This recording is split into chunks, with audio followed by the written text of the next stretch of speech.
you refuse to believe it or not, 60% of gang banging is on the internet. 40% is, I say what? Now we got to break down to 40%. I say 60% of current day, present day gang banging is on the internet. I say 10% is on the streets. And 30%, I can't even say that. So we gonna say 60% of gang banging now is on the internet. 20% is on the streets and 20% is in the prisons. This shit is watered down. This shit ain't what it used to be. We are trying to gang bang in a technological. Chad, what's happening, man? A technological age. That shit don't work. That level of gang banging is antediluvian. We haven't even got an update that will make us capable of successfully and effectively gang banging in a technological age. See, now when you look at the Chinese and their organized crimes, their crime, the things that they do and engage in has updated to keep up with the change in technology. When you look at the Chinese and the triads and the Yakuzas, I believe the triads is Chinese and the Yakuza is Japanese. Even when you look at the cartels, a lot of the cartels in Mexico and in other places or whatnot, they have become super sophisticated. These individuals got cars equipped with night vision, bulletproof windows, high-powered assault rifles, and they have drones and this, that, and third. When we talk about African Americans and the criminality, the criminal behavior that some of us engage in, how have we updated? We haven't got a reboot. We haven't updated. When you look at every crime organization or what's considered a criminal organization, all of them has updated except us. How have we updated? When you think about gangbangers, what industry or what particular crime do they specialize in? We can talk about the drug cartels. They push drugs. We can talk about the triads and the Yakuzas or whatever they call them, whatnot. They engage in wire fraud, money laundering, knockoff goods, the sales of the manufacturing and the sale of knockoff goods. But when you talk about black gangbangers, what do we specialize in other than killing each other? What do we specialize in? What industry do we have on lock? Even if we take the Hispanics that share some of the same communities with us, they have certain things that they have on lock that they specialize in. Now we can even take it on a legal thing, but we get into that in another broadcast. But it's like, what the fuck are we doing? This shit is all studio. This gang banging shit, yeah, there's going to be periodic occurrences to where it gets real, but most of this shit is on the motherfucking internet. Yeah, cuz, what's up? Man, fuck them niggas. And whoopty woo woo. Oh, I'm about to go over there to the whoopty woos. Oh yeah, man, I'm over here right now. Ain't nobody out, and it's 6:55 p.m. and ain't nobody out. These niggas is trashing. Come on, man, get that studio ass shit up off the motherfucking internet. Because if we wanted to slide on our ops and bounce out and get somebody, man, we gonna lay in wait. We gonna park this motherfucker, nigga. Park this motherfucker if we own that. And ain't nobody out, nigga, on Steamboat, nigga. Park this motherfucker. And if we really feeling audacious, nigga, we gonna walk around a section. We ain't pulling out no cameras. We ain't got no phones on us, nigga. It's real.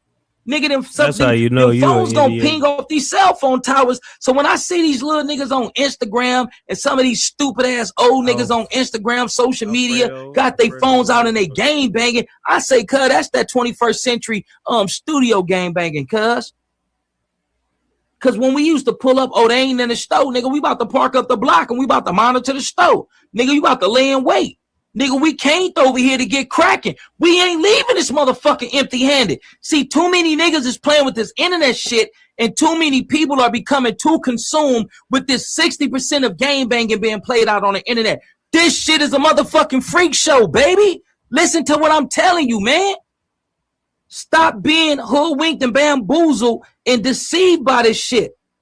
This shit is over. I don't know why we are vehemently fighting to keep something alive that's saying, let me die. Let the game banging shit die so that we can get a code update so that we can start moving the way that we supposed to move. I was going to do a segment on this, but I'm going to give it to you right here, right now. In the last 50 years, what the fuck have we accomplished as a people? You got hoods out there that was notorious when their homies was in the Crip module, this, that, and third. And some of them hoods is still getting by and floating off the reputation of their OGs. But if you just say, "Cuz, what you niggas did in the last 10, 15, 20 years? Nothing. You niggas is bunk. You niggas is boo-boo." And that's how people looking at us as a race. We talking about the Mexicans because a lot of them is racist towards us. But what the fuck have we done in the last, let's just say 40 years for them to respect us? What has been our biggest accomplishment in the last 40 years, cuz? And I don't want to hear, oh, we got Barack Obama. He was the president. But what did he do for his people? We got the little brother, we talking about all this game banging stupid ass shit. When we got a little brother that's a scientist, and this little dude is converting plastic into fuel that can fuel any kind of vehicle. Why are we not digging in our pockets and saying, hey, little brother, I got 10, 20, 30, 40, $15 for you? This internet shit, cuz, this shit is bunk, is boo-boo, is too many stupid ass niggas that's trying to speak for the black community, but you niggas are looking like fucking idiots on PJ Crip. All these niggas want to be, they want to be political, they want to be activists, they want to be shot callers. No, nigga, you're not qualified to speak for the people, so speak for your motherfucking section and stop trying to speak for the people because you do us a disservice. Now we talking about some certified revolutionary shit because a lot of these bitch ass niggas is out here playing on Steve-O. And with these bitch ass niggas playing and making a mockery out of us and who we are, man, this motherfuckers is out there waiting to blow our motherfucking heads off, come into our community, take our women, take our kids, and do whatever the fuck they want to do with them. How many of these internet niggas, how many of these social media influence cuz is trained in arms? How many of these niggas can hit some from 15 yards away, 20 yards away, 50 yards away? You tell me that. How many of these niggas can fish? How many of these niggas can navigate without a motherfucking map? These niggas is bunk.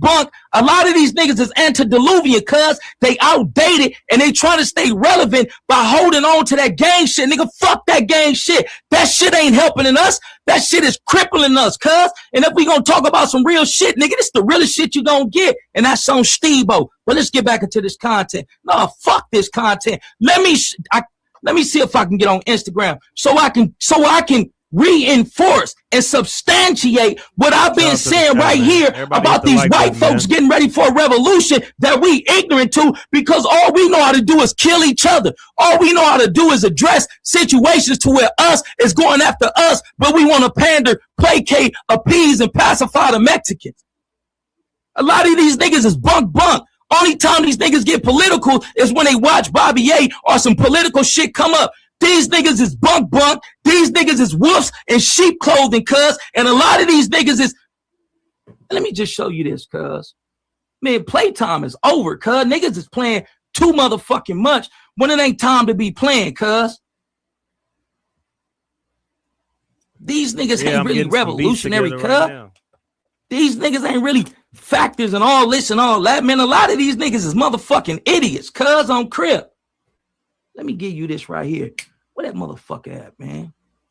I was just talking to a producer. Is this it right here? Hold on. PJ, this it right here. Let's get into some real revolutionary shit. Some shit that a lot of these niggas is incapable of intelligently engaging in, dissecting and regurgitating to the people so that the people can process it and understand it. Nigga, we at war. We at war right now. And we be talking about some of the most asinine, stupidest shit in the world. Man, you don't see how stupid that shit is? You don't see how stupid you sound? And I'm guilty of that shit to a degree, but you know what? I know how to hit you with this and hit you with this. My versatility is unmatched on this internet, cuz, on Crip. Niggas can't. Let's get into this. Watch this.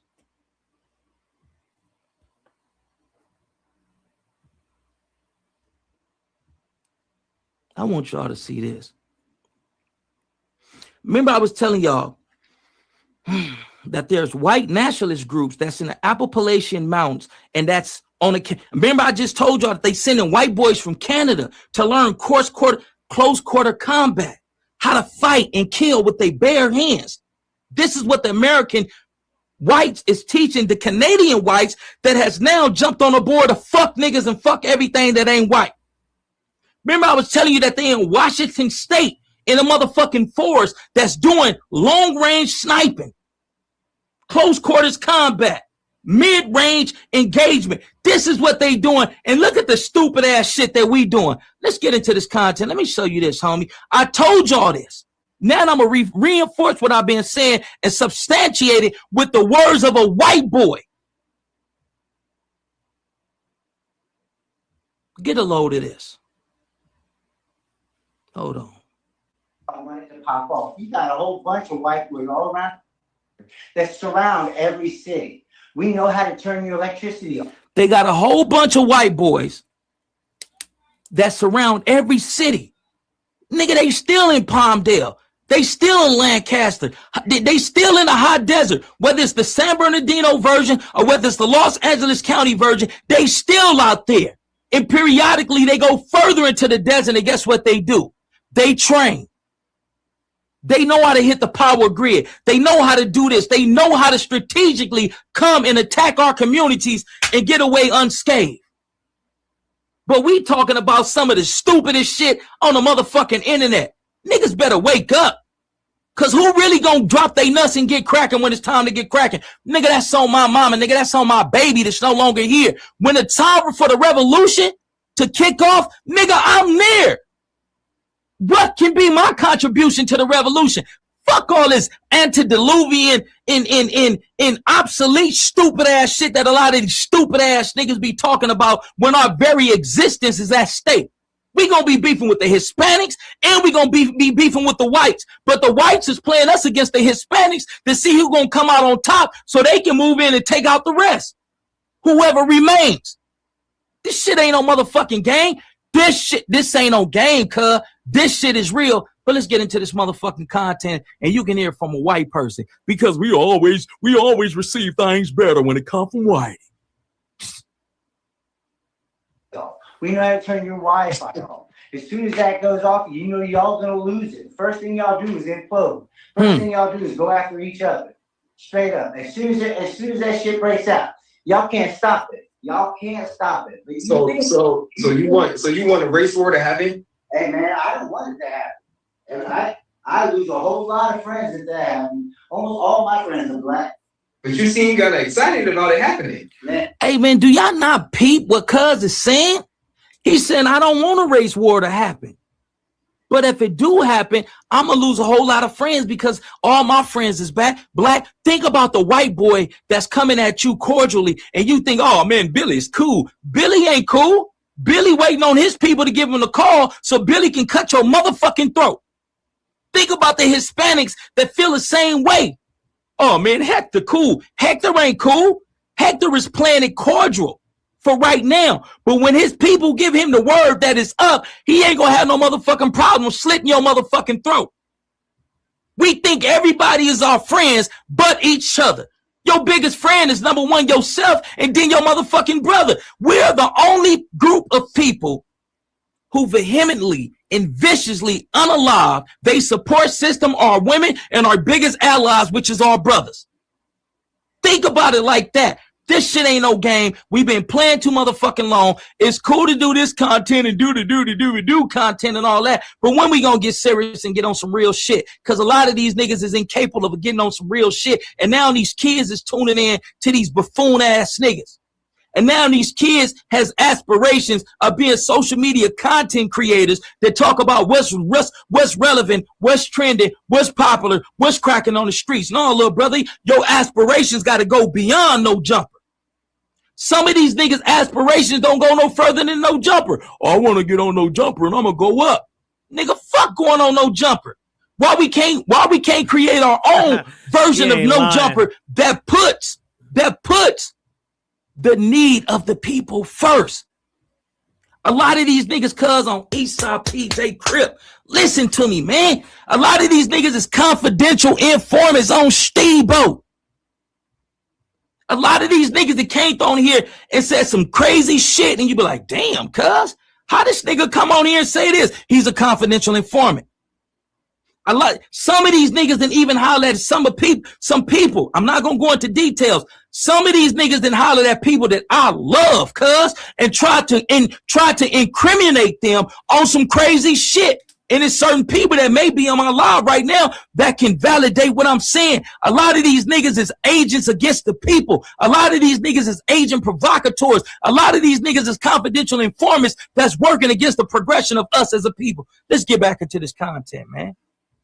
Niggas can pull the wool over y'all lies, but they can't do it to me, cuz.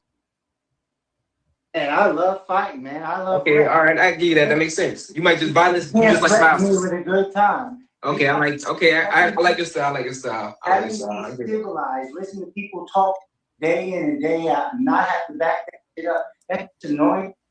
Watching some temper tantrums in the store. That's aggravate. Having to wait an extra hour for your food because you got showing out in the bar area. Man, that shit gets on your nerves, man. I'm ready to go. Whatever's got to happen. If it's a race thing, if it's a Civil War thing, Democrats, Republicans, I'm not a Democrat or Republican. So if they go at it, I'm going to have fun. And I'm going after both sides. You understand what I mean? Iran, Anarchists. What's that? For anarchists. Basically, sure do. I don't need the government. I spend enough time in prison. You know what? We don't need the government to stop them from stealing in a prison dorm. Get their head bust open. You know the threat of violence is real in there. The active 40. Out here, we out here living this Grand Theft Auto shit. They think everybody playing the same charade they're playing until they bust their head open. Man, y'all not understanding what this man is saying, cuz. And it's over 100,000 other white folks that feel straight like how this white boy feel. And they train in weaponry. Oh, they ran out of rounds and it's y'all. Oh man, they cool with the knife play.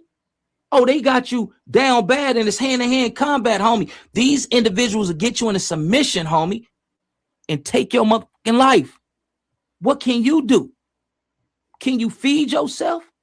Can you provide for yourself? Do you know what it means to be 100% independent? He said, man, we can take out the power. We can do this, do that, and do this, that, and third. And the first thing the black people is going to do is implode. We're going to attack each other.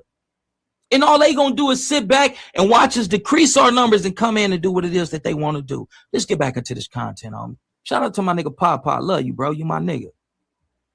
I mean, that's true, but black people on that time too. Everything you just said is some shit would say, honestly. They ready to crash out too. They ready to shoot too. They ready to kill somebody too, bro. Bro, but you talking to see when he just tried to rebuttal and basically refute what the white boy is saying, the white boy ain't talking about them doing it to each other. The white boy talking about them doing it to your ass. But the shit that you talking about, oh, black people ready to crash out and do this, that, and third too. Black people is ready to crash out on each other, my nigga. We don't even understand the foreign enemy. We don't even know. We don't even understand. A lot of people don't even see the enemy outside the door. All we know is the enemy that we are being conditioned to think is the enemy inside of the house. So we about to get the house rocking. And there's individuals outside the door that's just listening, paying attention, monitoring. Oh, they ate today. They ate again the other day. Oh, their food supply is getting short. Oh, they water supply is getting short. Oh, they ain't got no more food. The water about to be gone next. Oh, they in there dehydrated and weak. Let's move in and go get them. This is the level that they're thinking on. But we thinking about victimizing each other. We are obsessed with going after each other. We are the only group of people who distress, despair, and unfortune has been commercialized and put into what they're trying to say is a genre of music. Drill music, gangster rap, trap music, where we disrespect our women, mislead our youth, and talk about unaliving our brothers. What other group of people do that as successfully as we do? The Italians don't.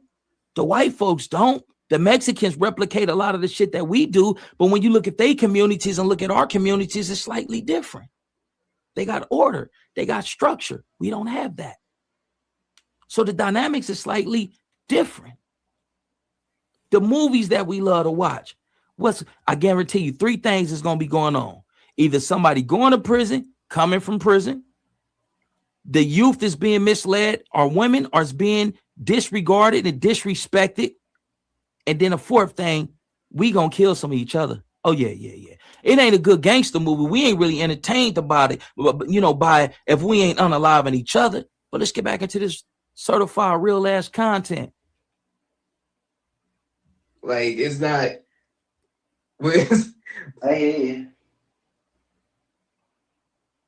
Nobody wants it to pop off more than I do. Y'all think y'all want it to pop off. You got a whole bunch of white boys all around.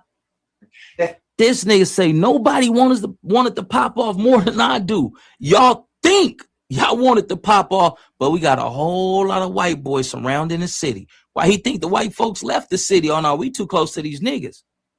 We got to be a safe distance to where we can monitor them, see what's going on with them, supervise them, and then come in and do what we need to do if ever we need to do what it is that we need to do. My player upon the Papa sent me something, I believe it was just morning, and it was about the American neo-Nazis. And American neo-Nazis, they're saying that the only thing that is fitting for a black person, do y'all know what they said that it is?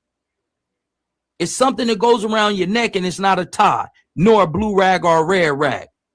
That's what they have in store for you.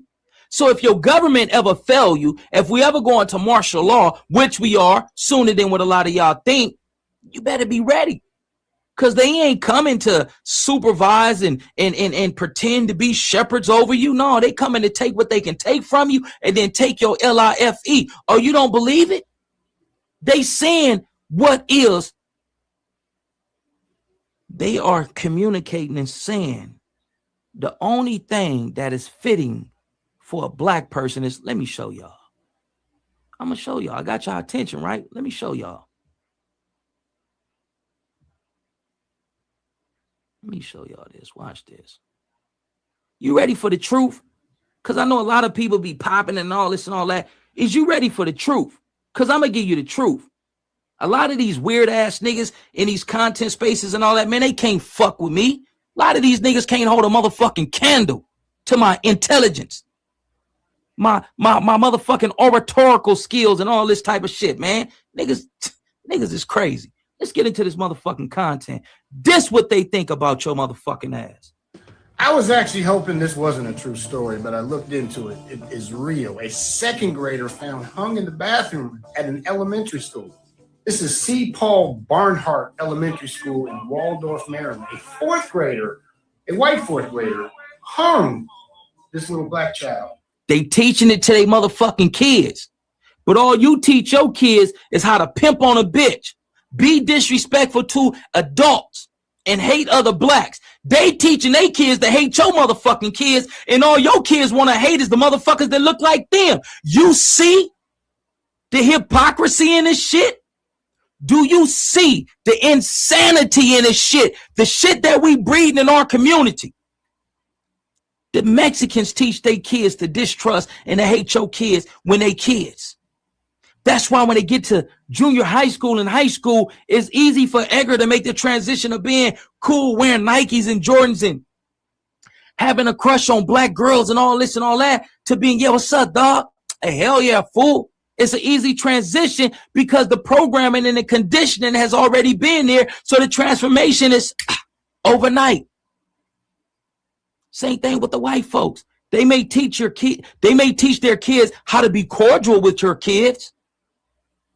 But at the back of their mind, they saying that black people stink. They're saying that black people are lazy. Black people are this, that, and third. They're programming their kids to hate your kids. See, the thing about these Europeans is they have taught us to hate ourselves and taught the world to hate us. So do you not see that we are at a disadvantage? Let's get back into it. He's okay. Sustained serious injuries to his neck, went to the hospital.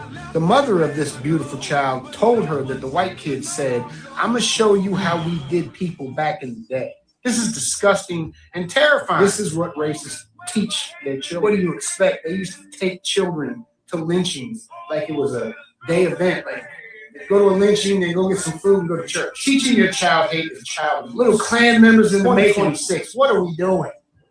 I was actually hoping this wasn't a true story, but it's definitely a true story. But hold on, that ain't it.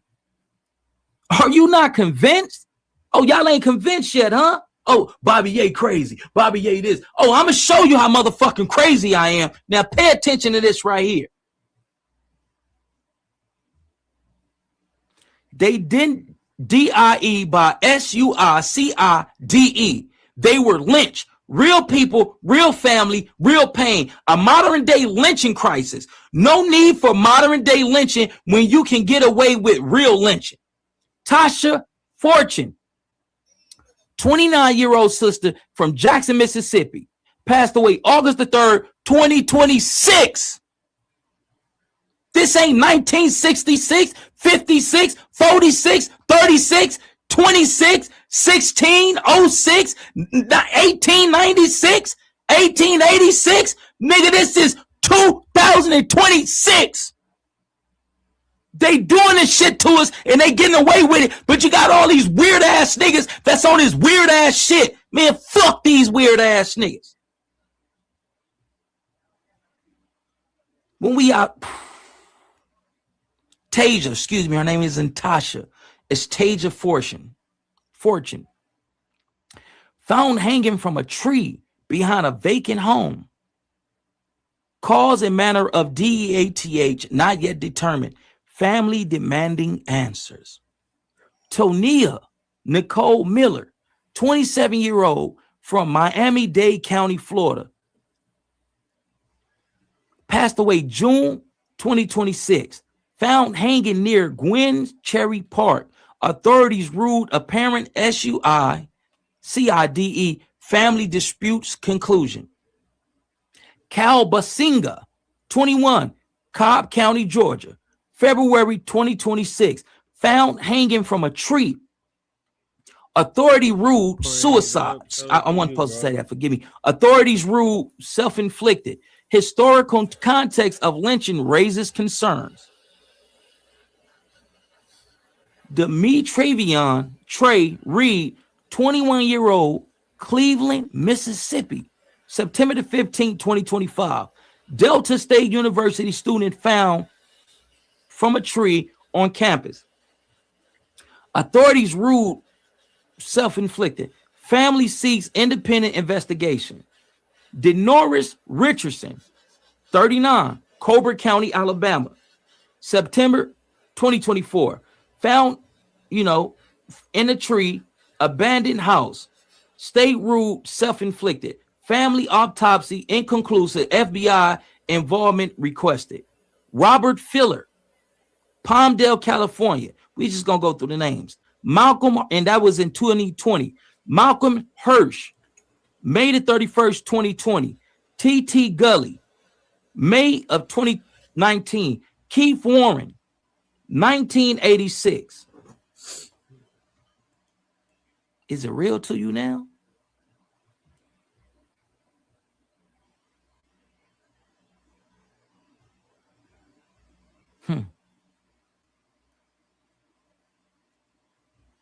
Where these gangsta ass niggas at? Where all these gangbanger, crip crazy, super damu ass niggas at? When we need our men to come and stand up front and center. We can't focus on that because we focus on one another and all this old asinine, stupid shit that's playing out on the internet.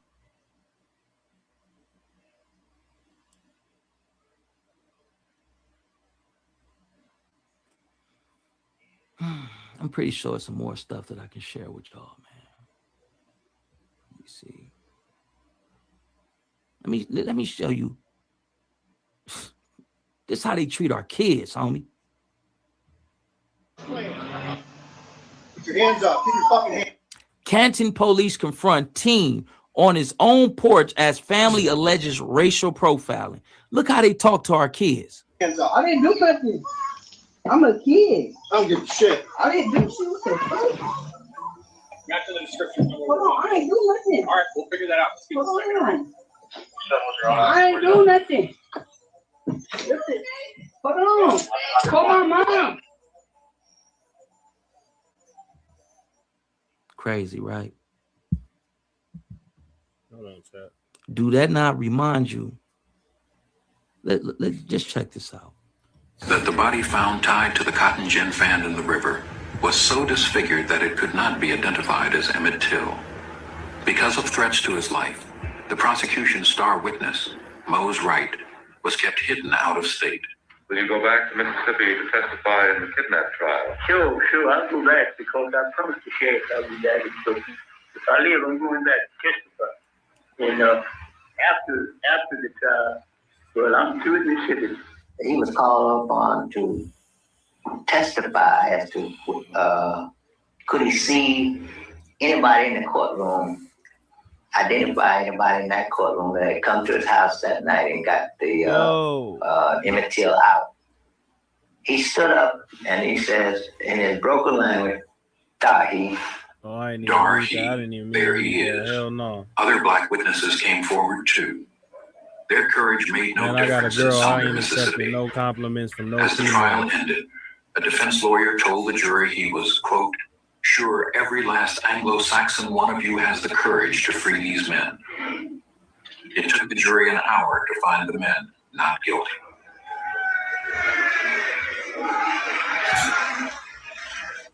How do you folks feel now that it's all over? Roy, how about you? I'm just glad it's over. Mando, what's happening? Nigga taking a dab. Mrs. Bryant, how about you, Mrs. Milam? Did you expect this verdict? Well, I was hoping, boy.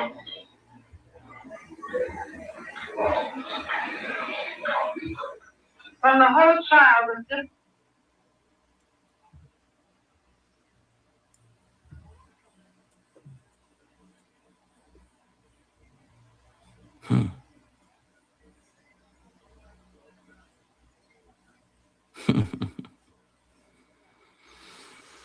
Oh man,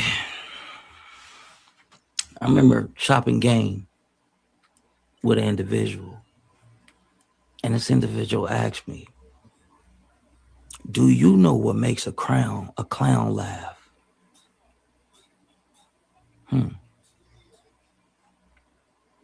Do you know what makes a clown laugh? Oh yeah. This shit I remember cleaner. Another person asked me, it's more do you pure, know why cleaner. Jesus wept?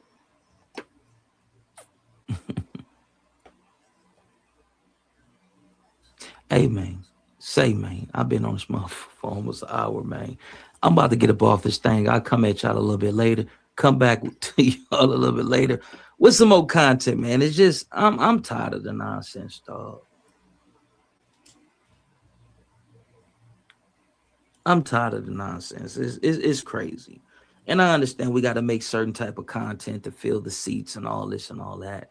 But we can't allow the pursuit of finances to dictate our message and how we attempt to motivate, educate, and enlighten our people. I'm going to say this. If there's any content creators out there that made some content about me without having the fact present, when individuals was playing with my name, man, I hope go so, suck man. a gay nigga dick on Crip. That's how I feel. So if anybody wanted to question Bobby Ye's stance on Appreciate certain you, man. things, that's how I feel. When niggas was playing with my name on the internet and all this, and these suck ass niggas that I got into it with, and all this and all that over Hispanics, when I was speaking nothing but the truth. And that's why I be telling y'all, a lot of these fake ass niggas be acting political when they can benefit. Lush going at it with when they can get Doboy. Notoriety, when they can get and we got a acknowledgement. rapping street news. I don't be on my tip reaction to do for acknowledgement, for notoriety, for likes, subscribes, and views. I be on this because I love y'all. We gotta watch out for these wolf ass niggas that's adorned in sheep clothing that's coming to devour. that's coming to separate and do the work of the white man. A lot of these niggas ain't really as good as niggas think they is. And the only thing that you have to judge their character and credibility to is a contaminated culture, subculture of gangbanging. Nigga, what have you accomplished outside of gangbanging? You want us to respect you and venerate you, and nigga, I don't respect killers. You want me to tell you why I don't respect killers? Nigga, because I'm raised, I'm bred, I'm programmed, I'm conditioned by killers. Nigga, I come from Imperial Courts housing projects where my big homies kill killers, nigga. Nigga, that killer shit don't intimidate me, nigga. We don't respect killers. Nigga, we respect fathers. We respect business owners. We respect individuals that's going out into society and having a positive contribution to our people. That's what we respect, nigga. We don't respect niggas because niggas can pick up guns, nigga. You niggas better start reevaluating and reassessing some of these niggas. But this is what I'm gonna end it with, man. Say, man, hey, man, should play upon a Bobby WAJ. Everything that I said, it's on the floor. I stand on it. Foundation. But check this out, homie. Anybody that ran some fraudulent content on my name, go suck a gay nigga's dick and get fucked in your ass. It is what it is. Hey, man, this should play upon. I'm gone, man. Too black, too strong. We all we need, we all we got. Let's live in peace before we be forced to rest in it. All praise be to the Most High God, and all power be to the people. I'm gone. What's up, baby? It's a freak show. What's up, baby? Is she your baby? We gotta react to the Lush content, man. Your old lady. It's my new baby.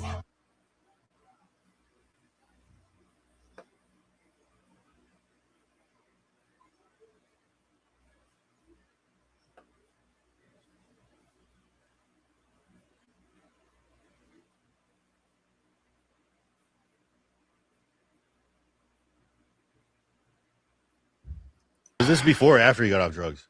This is where he was in rehab right now. That's a crazy. Really in the rehab center, giving it up like this. I would love to watch that though. But I don't see it going too well. I don't think that it would happen. I think that at this point, some lines have been crossed, some things have been said. I don't know if now everybody wants to, piece it up and go get a bag together. I mean, if they do, hey, more power to both of them. But I don't know, man. I just feel like certain things, like once certain lines get crossed, it just goes to a different space. Like even like, not to make it about me, but like even like when I was getting ready to get down with Spody Face, like, what I'm saying? We wasn't saying stuff like that about each other or, just some things that you say, you just can't take it back. So I don't know. Like that's up to them. If that's what they do, I'll go watch it. But, I don't know. I just feel like now after the last 10 days, I just feel like it's elevated to a different level to where it ain't just let's go in here and box and then, have some Heinekens after. But hey, I don't know if that's what they want to do. More power to them. What you said? You told Lush to go get your belt. He says elevated now. Now somebody, shooting back. Now it's elevated. It ain't being elevated when he's getting disrespected. No, I just feel like now some of the things that they have both said about each other and how they both disrespected each other from things that have come out of their mouth. I don't know now if it's just let's just, that it sounds to me from what I am observing that this is a serious thing now. Like, once you get to disrespecting people's, relatives and deceased relatives and different things like that and whatever they got going on, I just feel like it's just gone too far. Like as a person that, I would want to consider myself cool with both of these guys, I would wish that this would be the best peaceful resolution. Am I confident that will happen? Probably not. But if it can happen like that and we get a peaceful resolution of it, then I'm always, for that. So if it can happen, hey, set it up. I'd watch it, but I don't know. I won't be holding my breath on it. It seems like the perfect time to fight. And I mean, if I was Wack, maybe the money's not appealing to him, but to me, it's like an easy bag to me. Hey, bro, whatever money I got, I'm pretty sure, Lush experienced that. You come from a well-off family, you know what I mean? So, go do it. It ain't gonna happen like you said, but I would say it went too far now because somebody finally speaking up for themselves. I think it went too far with the disrespect. People got families that watch this, girlfriends. That's probably why John don't respect them because you watching this calling you 50. You know what I'm saying? Like, so it been going far. Don't act like it's going far because somebody's speaking up for themselves finally, bro. Well, I think that's crazy. The perfect parallel would be like just when I asked you, I think maybe a week or two ago, I was like, would you get into a roast off with Flacco? And you was like, no. him. Like, you know what I'm saying? Because it's gone to a level now between you and him that you don't see it as that anymore. Like it's past some just, all right, now we could just joan on each other. You two have crossed lines with each other to where like y'all don't fuck with each other, and maybe that's never gonna happen. That's where I view this. You're talking about two people getting physical with each other, that disrespected each other versus somebody joking on somebody. For a lot of niggas, I'm not joking around with smart this as they after you like to lie on people and play with people's freedom. That's two different things, bro. If I was too much fully capable to savviness flock her up, I'd do it. Right. Off camera, on camera for free or for the fee. That's two different things. But I like this Lush because running the business up there. He's trying to bro. do numbers. Who want to see somebody get bullied? Y'all niggas is the numbers. Talk too crazy, you know what I'm saying, and not swinging back. That's what's gonna happen in the ring, though. This is what I was saying last Friday. People gotta start going for the bullshit, right? So you could disrespect somebody badly, dox them, talk about they dead deceased parents or they whatever, but then when they say, okay, let's set it up and get out, is nah, I ain't doing that. Or I'm a businessman. I've been out. Like, you gotta make up your mind. Alex Alonso called Wack out for the fade. He said, we give it to the, you know what I'm saying, the choice of your charity. He called the people, 11 people, they, oh no, we can do it in the alley. We can set it. Like so it ain't just a Lush thing, you know what I mean? And this Crip Mac go disrespect everybody, diss they hood, and when it's time for the fight, say he ain't gonna do it. These those just wrestlers, WWE type shit. So would you take the bag to fight somebody that you know you could clearly beat? Oh, my bad. Would you take a fight with somebody that you know you could clearly beat for the bag? Talking about me? Just anybody in general. Like, I mean, I was about to take the bag for being Spody. I know I was gonna beat him. Okay, all right. That wasn't the question, but all right. You said, would I take the bag for somebody I know I could clearly beat? I'm just saying. I was gonna fuck you up. No, he wasn't, nigga. You was gonna lose your money betting on that man. I just don't like that. Like, you know, it's very clear that Lush was getting bullied. Like, I hate that we're trying to make excuses. Yeah, make it an even feel. Let me just land. I hate that we're trying to make it seem like it's something that it isn't when we all have sat here and watch Wack bully Lush for years, even before I was up here, and Lush constantly tempering himself because he doesn't want to go there with Wack or whatever it may be. And it's just gotten to the point where you could even tell in the initial clip when Wack called in to confront him about making the comparison between Wack and Munchie, that Lush is just fed up with it. He was like, I already knew this was going to happen. I don't need this preamble. Just say what you want to say, make your point, and let's get out of here. We're podcasters. I'm using a comparison here. I'm just trying to illustrate a point for the audience. Lush wasn't calling Wack a snitch or any of those disrespectful terms that cause people to enact violence on each other. He was literally just trying to make a comparison, and Wack called in and violated. So we can't get past that first and foremost, period. Well, that's like, bro, you can't do and with a dude like Lush, all respect to Lush, you feel me? All respect to Uno. Like, bruh, just let it go. You know you got him beat on some physical. Like, now you just being a bully. If it was somebody that people would see you equally yoked with and like, hey, that would be a good squabble. Okay, cool. Get after each other. But with Lush, it's like, bruh, like, chill the out. Like, you supposed to be a whole ass OG, big name, reputable. My nigga Kyle, he said that ain't life though, do bro. You get by beating up? Life ain't fair, my nigga. Like, come on, dog. Be so for real. But as somebody that was there when it initially, stop saying I was there. I was there, nigga. Everybody watched it though. It don't matter. Okay, so what I'm saying is the reason why I led with as a person that was there. I think it's unfair to come off and just say Lush was being bullied. No, when the conversation started, it was 4 or 5 people talking about the same thing. He held exception to what one person said because he said he bullying him. And no, but what he said was, and the key thing to what he said, because he bullied him. No, but the key thing to what he said that even kicked off the whole conversation was Wack did some police shit. That came out of his mouth. But in the context of making a comparison, he was saying that some people might say this. He didn't say that I'm saying that, I'm stamping and I'm merching it, put it on my name. He's making a comparison. We're podcasters. We need to illustrate points. We need to be able to pull an example from over here and relate it to an example over here. And we happen to have 2 co-hosts that have been facing the same scrutiny online about whatever it may be. You see Munchie getting out his body? What Lush said? No. Okay, then. So why is Wack? Because he said it about Wack. And Wack, bro, you can't tell a person. You're not understanding what I'm saying right now. I'm trying to. So he's making a comparison. Right. If police shit is the problem with the statement, why the didn't Munchie get with Lush or check him about what he was saying? You have to ask. Because Lush was basically saying if that's police shit, well, that's police shit too. Right. Because he understands he's making a point as a podcaster, and there's no point in getting off on Lush because he knows that Lush isn't saying that he's a snitch or whatever. It's understood. Like anybody who can discern, read context, listen what he's saying. In the verbiage he's using, obviously he knows Wack can call in at any moment. You know, J Hood calls him Unk and all that.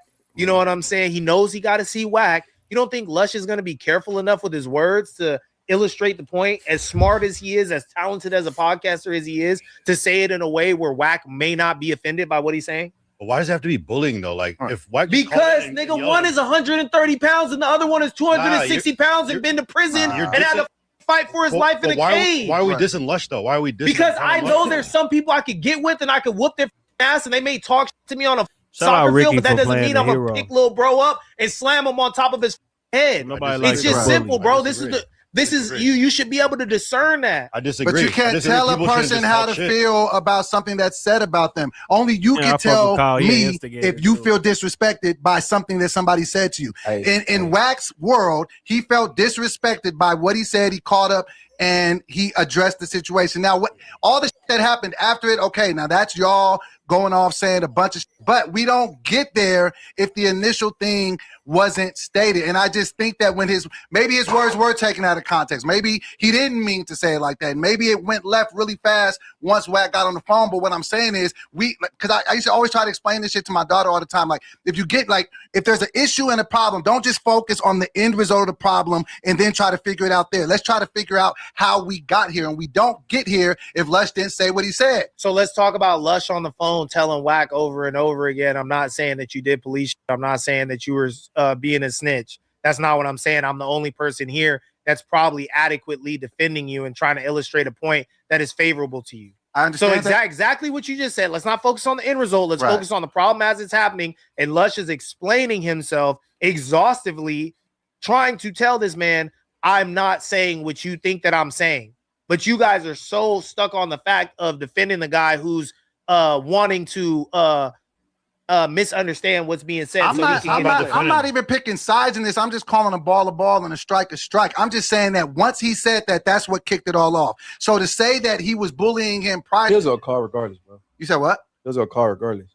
Okay, well, okay, well, I'm saying y'all said a clip thing. He was on call regardless because he was watching. Okay. It was clear that he was watching, bro.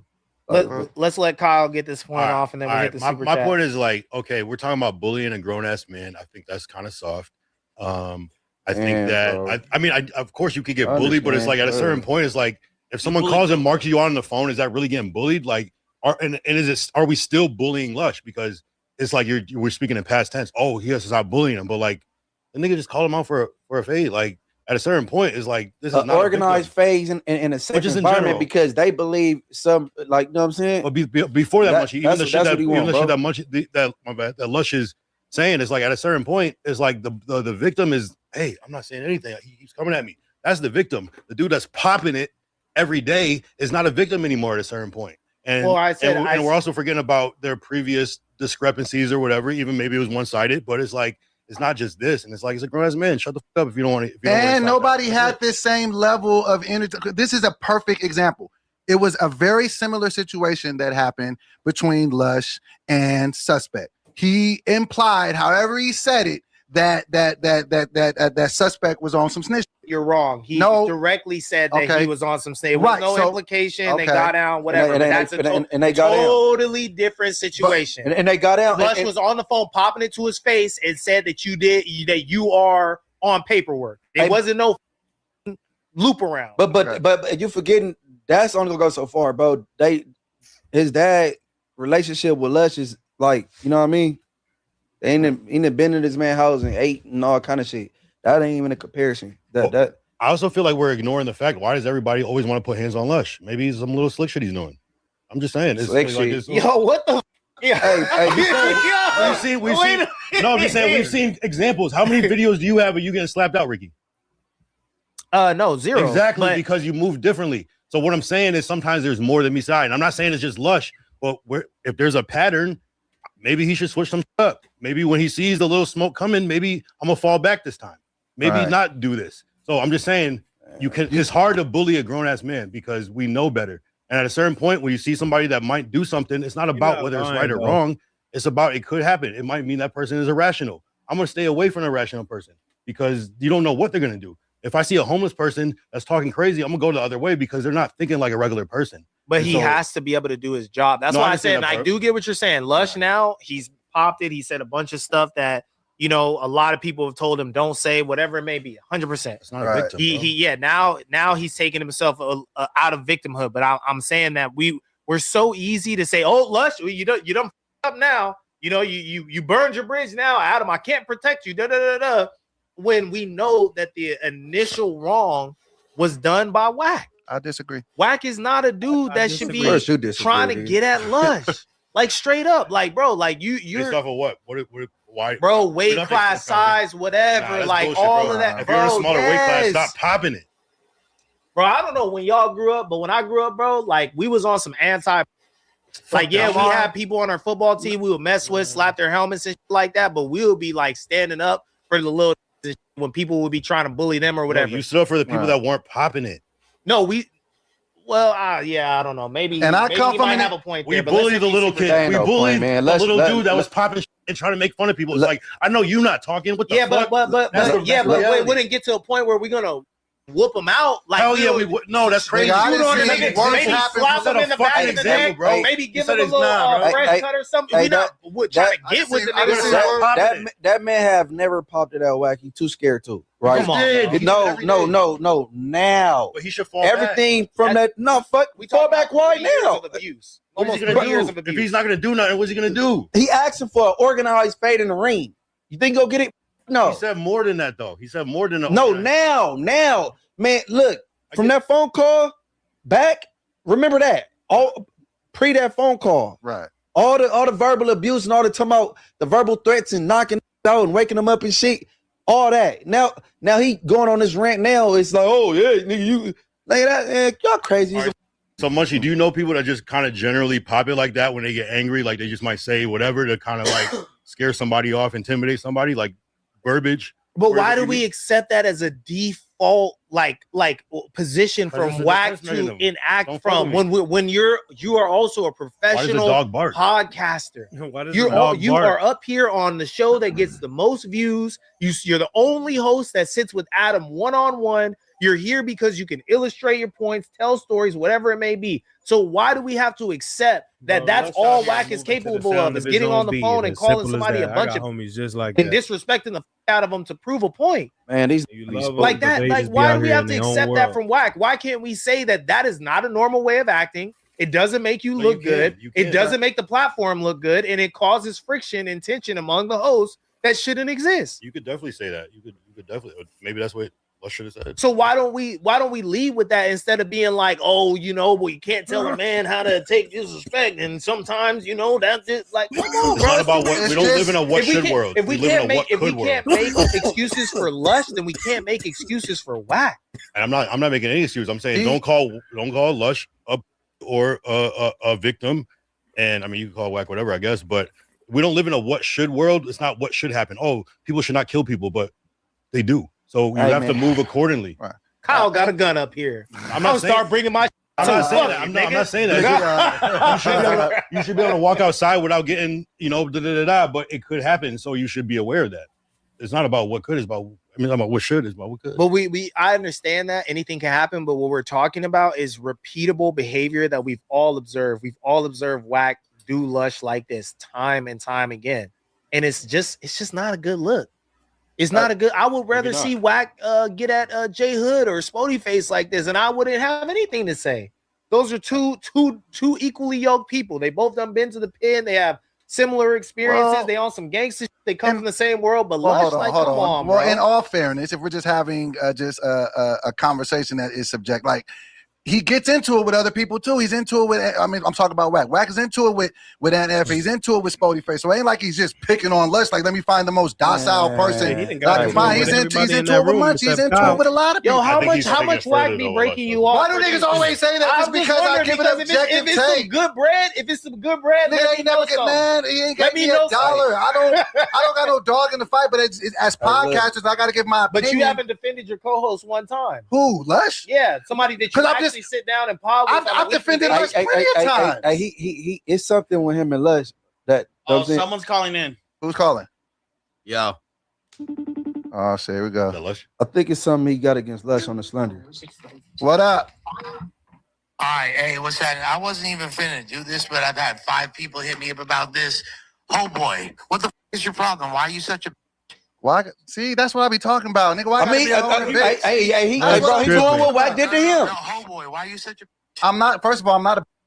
There's nothing about me that's. I didn't call you. Why are you calling me? No, you acting like a. No, I'm not acting like a. I'm acting like you said what you said. He called you and confronted you, and then everybody acted like you was the victim. Actually, I didn't even say what he thought I said. You retard. I was sitting right next to you, Lush. And everybody knows that. This is why Ricky on your helmet. This is why Kyle on your helmet. This is why the entire chat is like, what the f is wrong with this idiot? Like, bro, and guess what? When Moose Man and you were on the show with Adam later, and Adam's like, yeah, Wack did start it, you're going to walk it back and be like, yeah, you know what, Adam? I like sucking your so much that you're right. See, this is what I be talking about, Les. You talk to people crazy. I didn't say nothing crazy like that about you. Now you getting at me just because I disagree with you. But I'm saying this about you. That's what I be talking about. You my partner, but you acting like a hoe. We are partners, and if we good enough friends, I should be able to tell you if I thought you was wrong in the situation. I didn't call you out your name. I didn't say you was. How in any capacity? You deserve it. Like break down. Okay, so what I'm saying is this: we was all having a conversation. It was 5 of us. We was all having a conversation. When you outlined how you felt, you said yes. Technically, what he did, Wack was on some police shit. That's when it called the phone to get on you. Wack was on some. Okay, well then say that when he calls in. When he called in, you said you didn't say it.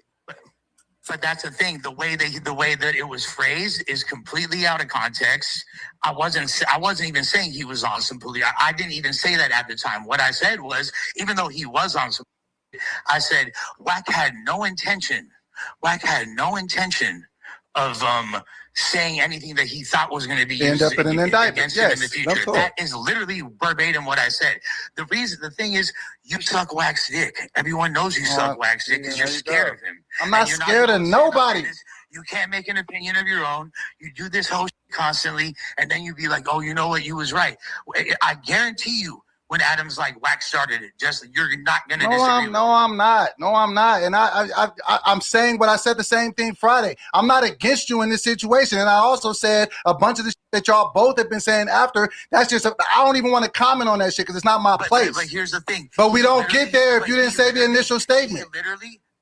Oh boy, he literally started every hang up, Lush.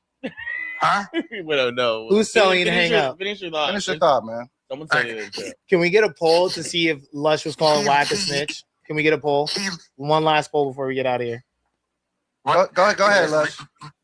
Literally, you started, like Wack started everything. All I did was defend myself. And now here you are when someone's been coming at me sideways and being abusive. And just because he came at you before and yelled, because if you had a different opinion, you're afraid of Wack. I'm not. So why do you keep saying that? Because, all right, hey, everyone else in the room, is Doboy afraid of Wack? Yes. Yes. What are you basing it on? You literally having nightmares of Crater Face. No, I don't. Shut up. No, I don't. I think we gotta stop that thing if we agree with somebody we're glazing. Yeah, it's like just because I have a different opinion of you, all you have to do is be like, all right, though, that's your opinion. But this is no, but then you call with the disrespect, and now you disrespecting me. Stop crying. This is the same exact thing of you saying the game was more impactful to the West Coast. It always goes back to it's an objectively wrong opinion. Everyone else is telling you you're wrong, and the fact that you in the past admitted how afraid you are of Wack. When Wack was turning up on Moose Man, what did you do? Sat there with a stupid look. It wasn't my fight. That was them. Oh, but Moose Man's not your homie? You don't Yes, Moose Man's my homie, but Moose Man spoke on Wack, and that was between him and Wack. Why do I need to throw myself in that? Shit, with homies like you, who needs ops? You feel me? Right, I love you, but you are being a right now, bro. All right, bro. All right. We're at the limit, so all right, we're good. Yeah, I mean, like, dude, I'm just trying to be objective about this. I understand you guys feel like you're being objective about it as well. But he like, sat there and said that and called you and got on you about it, and then that should have just been. Then he just contradicted himself right there. I said that you said he was on some. He was on some police shit. Well, then why did you say he was on some police shit? he said came in disrespected you. He called you a zesty. Stop making this about me and Wack. It's not about me and Wack. Like, why do you love saying that shit? Why do you guys accept like this level of disrespect from one guy? Even I can admit, me and Wack got into an argument about the streets being dead. He was calling me all sorts of gays and all this shit. And I'm like, bro, why can't you just argue the point? Why do I have to be gay? Because I don't think that the same way as you. I'm a square. You're a street dude. Obviously, we're going to diverge. That doesn't mean that you got to start insulting me. Like, you could just raise the level of your conversation. I done been on Munchie's platform, Munchie slander and Wack. And I said, hey, I think Wack as an entertainer, he's great. Wack, when he does the gangster stuff, it's not a good look. It's not entertaining. It brings everything down. I've said on multiple platforms and said the same thing, but I feel like you guys aren't being objective about the behavior you can observe from him. You can see him picking at this little guy for years. And that's why I was very specific in only speaking on one part of this whole thing, and that was when the started. Nothing happens. It doesn't get started if he don't say that shit. Nothing happens in a vacuum. Why do you think Lush got to his boiling point? Because he called him a one time because he was in here saying, "Oh, my homie your girl," and Lush was getting emotional about it. Why are you guys just willing to accept that shit? Hold on, Ricky. Doughboy, do you think that Wack maybe overreacted a little bit? It's not my place to say that. But if you had to say, but if you had to say, you like, a podcast, I would not. Okay, hold on. All right, okay. Answer the fucking I would say it question. like this. I would not have responded like that because that's who I am. Answer the question. I can't tell another nigga how to respond. He asked you, what do you think as a podcaster? So obviously me saying that I wouldn't do it means that no, that's not a way that I feel like that should be handled. But I'm not that. But that's the only, I guess that's the point that they're arguing. And we're kind of like, if you started it, it don't matter what the consequences are because it don't start, it won't be none. Right. But they're arguing just for simply like he went a little too far on it. And I agree that he probably went too far. But at the same time, I'm kind of like, if you speak negatively on me, depending on my mood, I might crash. I might not. So it's like, just don't speak negative on me personally. So that's why I kind of like sympathize with Wack. But I do think that he probably overreacted a little bit in that moment. He probably could have spared him a little bit, but he could have at least gave him some words, maybe. But sheesh. What the fuck? What the fuck happened? What?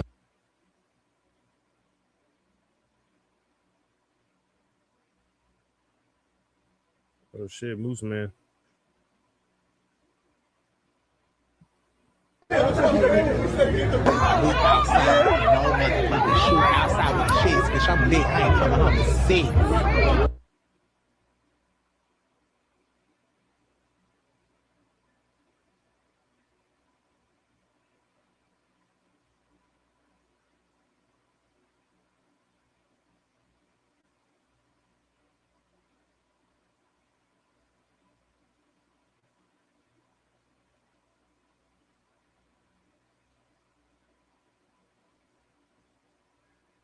Granted compassionate release by the Biden administration. At 61 years old, he puts together another six-figure robbery before jumping on a plane to the Virgin Islands. But after serving 34 years in federal prison, a serial bank robber is back on the streets of Inglewood after being granted compassionate release by the Biden administration. At 61 years old, he puts together another six-figure robbery before jumping on a plane to the Virgin Islands. But after sitting down for so many years, he didn't realize how good technology has gotten. And the feds realized that they made a mistake, letting him out 27 years early.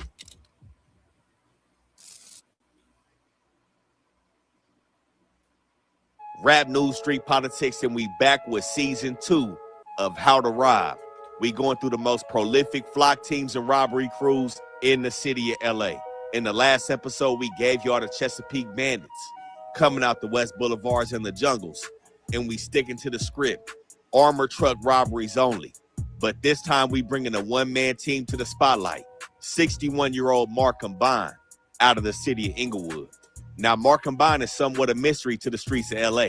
His gang affiliation is unknown, but after serving so many years in prison, this is potentially the most accredited criminal we'll have on this series.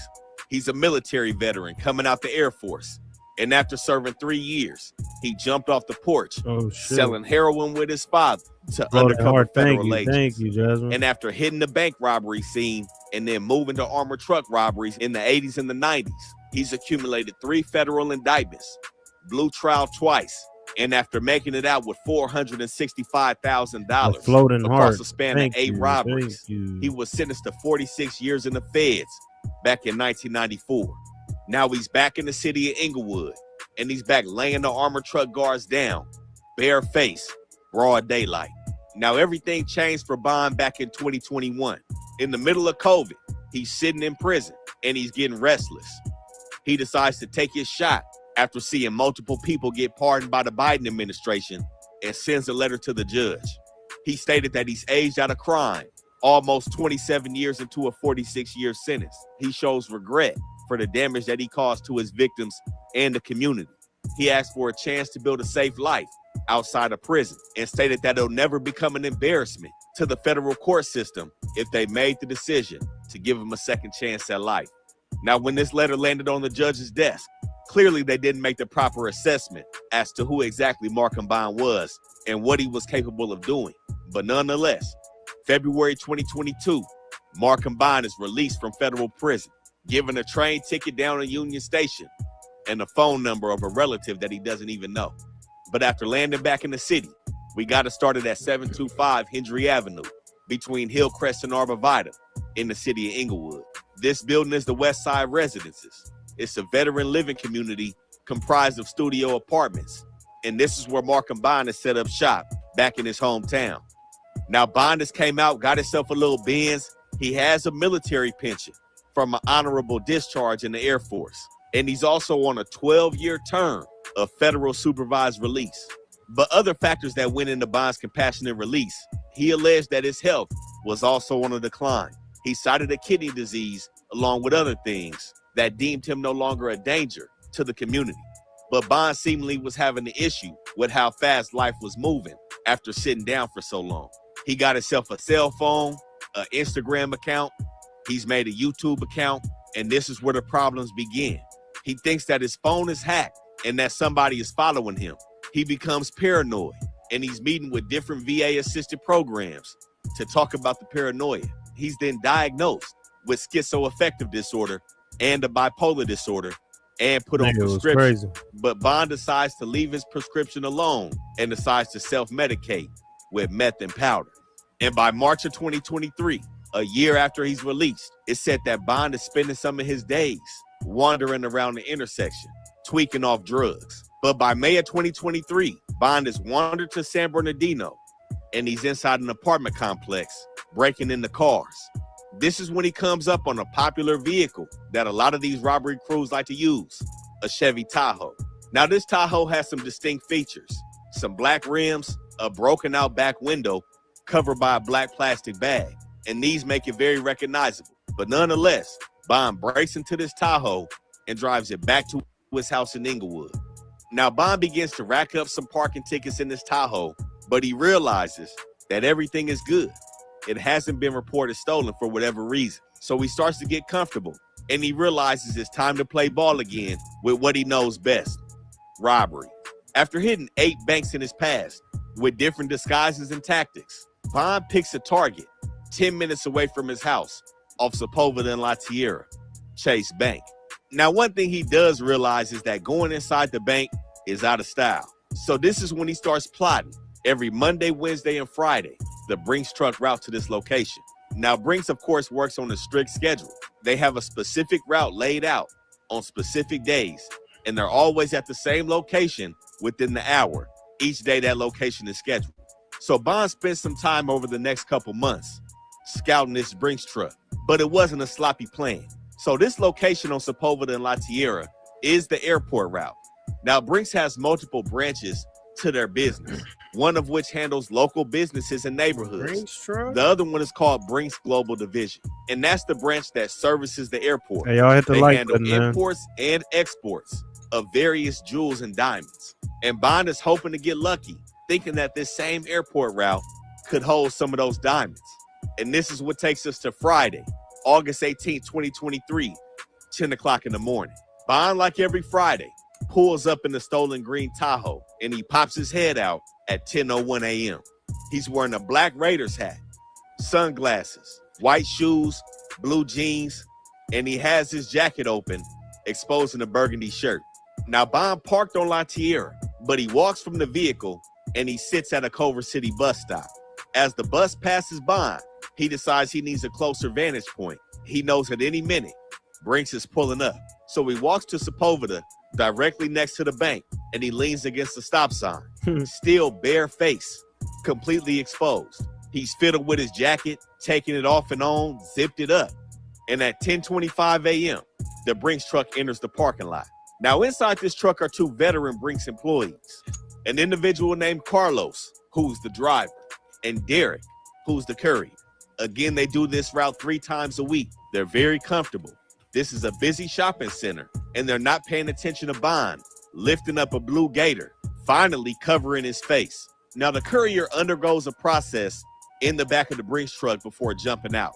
At this specific branch, Derek has to take the bag of money, which is a clear bag that exposes all of the bills, and he has to put it in what Brinks refers to as a cold bag, which is the blue Brinks bag that everybody knows when they see Brinks. So, of course, the cold bag is to hide the money so everybody can't see what they're bringing into the bank. But Derek has $150,000 on it and a couple thousand in coins, so he needed a hand truck. He loads the cold bag and the coins onto the hand truck and jumps out the back. Now, Derek has a gun on him, but again, he's extremely comfortable. This is his normal route. He's walking with his head down, and this is when our man pulls his pistol out and approaches Derek. When Derek picks his head up, he's staring down the barrel of Mark and Bond's pistol. And Bond says, "I got you, bro. Drop it. Don't try anything." Derek's first reaction is to go for his pistol, but Bond again said, "I got you." And he lays Derek all the way down. Bond strips him of the $150,000, and in less than 20 seconds, he pulled off a 6-figure move, less than 2 years after being released from prison. Now, the driver of the Brinks truck, Carlos, he watched this whole situation unfold. He immediately pulled his pistol out when he seen Derek getting laid down. But he had an epiphany. He realized that if he opened that door, somebody could be coming from behind that truck. So Carlos put his gun away and turned on the surveillance cameras inside the truck to capture the whole robbery. Now, Bond, at 61 years old, took off. He's northbound on Sepulveda, and witnesses say they saw him running past them out of breath. Bond makes it back to the Tahoe, and he's out of there, eastbound on La Tierra, and then again north on Sepulveda, and he disappears. Now, with this being such a hot area, when LAPD robbery and homicide got to the scene, they immediately went to surveillance cameras. They requested the footage from the Brinks truck, and they found immediate footage from businesses around the chase. And this is when they got their first glimpse at a true serial robber.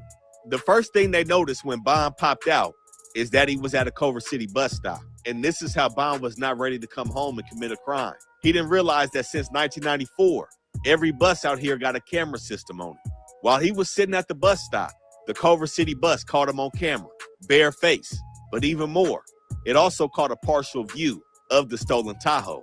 They found that Bond had circled the block before he parked and was inside the Chase parking lot waiting. They also got with that witness that said Bond was out of breath when he was running. That witness also saw Bond getting into the Tahoe. So, of course, now that's their main focus. They take the partial plate and put it into a controversial system that's been making a lot of headlines in the city of LA, the flock cameras. They use the license plate readers to ping other locations that the Tahoe may have hit, and they came up with a match. The same distinct black trash bag over the back window, the same black rims, and they put a bolo out in the Tahoe. But Bond had other plans. He's taking the money back to the West Side residences, parked the Tahoe off a Hillcrest, and has jumped back into his Benz. And 4 hours after the robbery, Bond is on the same street, Sepulveda Boulevard, but he hits Fox Hills Mall. He runs straight into Daniel's Jewelers, and he gets cracking. He buys a gold and diamond chain, the most expensive one in the store, a matching diamond bracelet, and a diamond pinky ring. And Bond pulls out $11,000 in crispy bills inside of Daniel's. Now, this would prove to be a mistake. With this purchase being over $10,000, this triggered an IRS form to be filled out. And with that, they took a copy of Bond's driver's license with receipt of the purchase. But Bond wasn't done. After he put that shit on, man, this he nigga stayed in the Instagram store still for another up. 40 minutes and decided he needed a pendant to go on the chain. I found this Cashed nigga out again Instagram right there at Daniel's. And the time is now 2:50 p.m. But back in Inglewood, detectives are still trying to glue together this Tahoe, and they realize that it's not reported stolen, but it's out of the city of San Bernardino. And this is when detectives pull up on the registered owners of the Tahoe. Now, the owner stated that they realized the Tahoe was missing back in May of 2023. They said the Tahoe had mechanical issues and the registration tags had just expired. So they thought the tow company that serviced the apartment building they lived in towed the truck just because of the registration, and they thought nothing of it. They weren't looking to get it fixed, and they went on about their lives until they started getting parking tickets from the city of Inglewood. The tickets were coming from Hillcrest and La Cienega. And this is when they realized that the Tahoe had possibly been stolen. But after so much time had passed, and again, with them not really caring about the Tahoe, they didn't file a police report. And detectives are back on the dead end. But Bond is just getting started. On the day of his robbery, he had $9.13 in his Bank of America account. And he drops $1,000 cash into the ATM. 5 days after the robbery, the Tahoe is still not found. And Bond is buying more jewelry. He's back in Kevin's Jewelers, this time dropping $800 in Culver City. And over the next couple weeks, Bond has deposited $13,000 in cash into his bank accounts, a Bank of America and a Chase account. But on August 27th, 9 in the morning, a patrol unit is spinning through Inglewood, and they find something that looks familiar. At 924 Hillcrest Boulevard, around the corner from Mark and Bond's apartment, they spot the green Tahoe. It's parked and the officers can't tell if somebody is inside the vehicle. So they get out the car, guns drawn, and look through the window of the Tahoe. And it's almost unbelievable what they came up with. In the back seat lies a black Raiders hat, white shoes, and a blue gator. All pieces of clothing matching what the suspect wore in the robbery. But if that wasn't enough, laying on the floor is the Brinks cold bag, empty, left in the Tahoe. Police immediately impound the Tahoe and perform DNA analysis on everything in the back seat. Now, due to caseload, DNA testing can take a minimum of 90 days, but that's subjective. But in this case, it gave Bond a lot of time to play.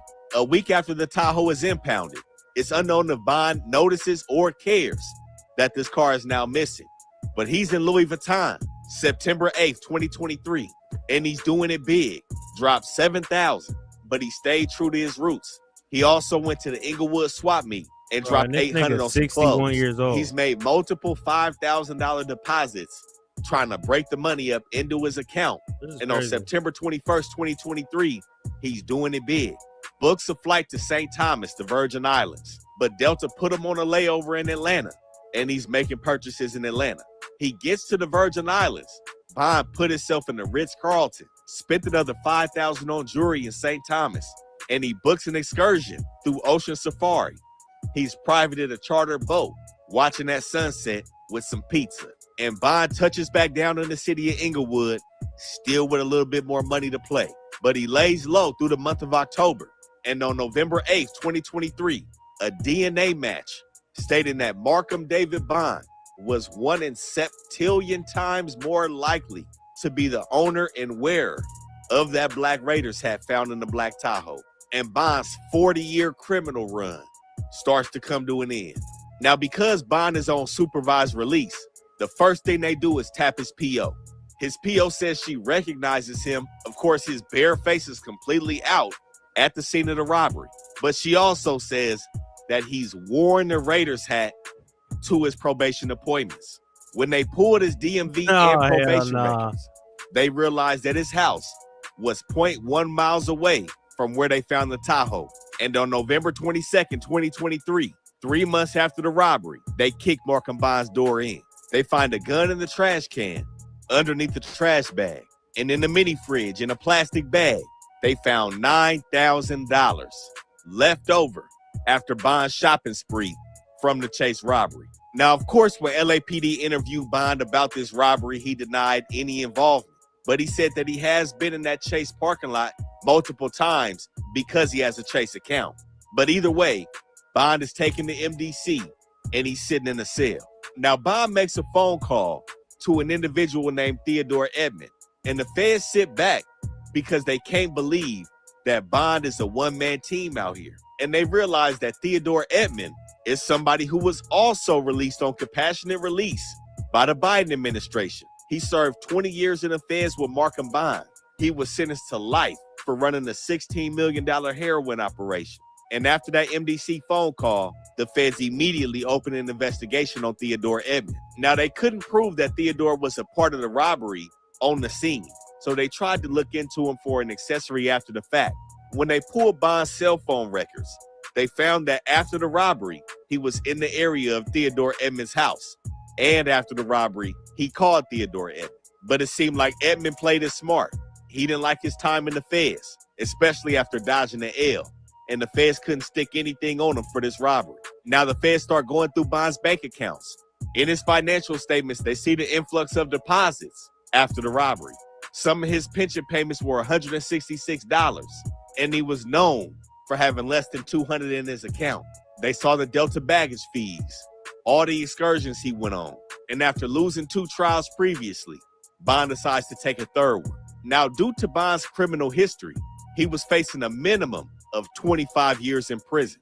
So prosecutors had to start at the beginning for Bond, all the way back in 1984, after the Air Force, where he joined his father, Theodore Bond Sr., and 3 other co-conspirators in selling heroin. Now, Bond and his father started off as deliverers and negotiators, but the whole time, a 20-year-old Markham Bond didn't know his father had him negotiating with the feds, undercover agents.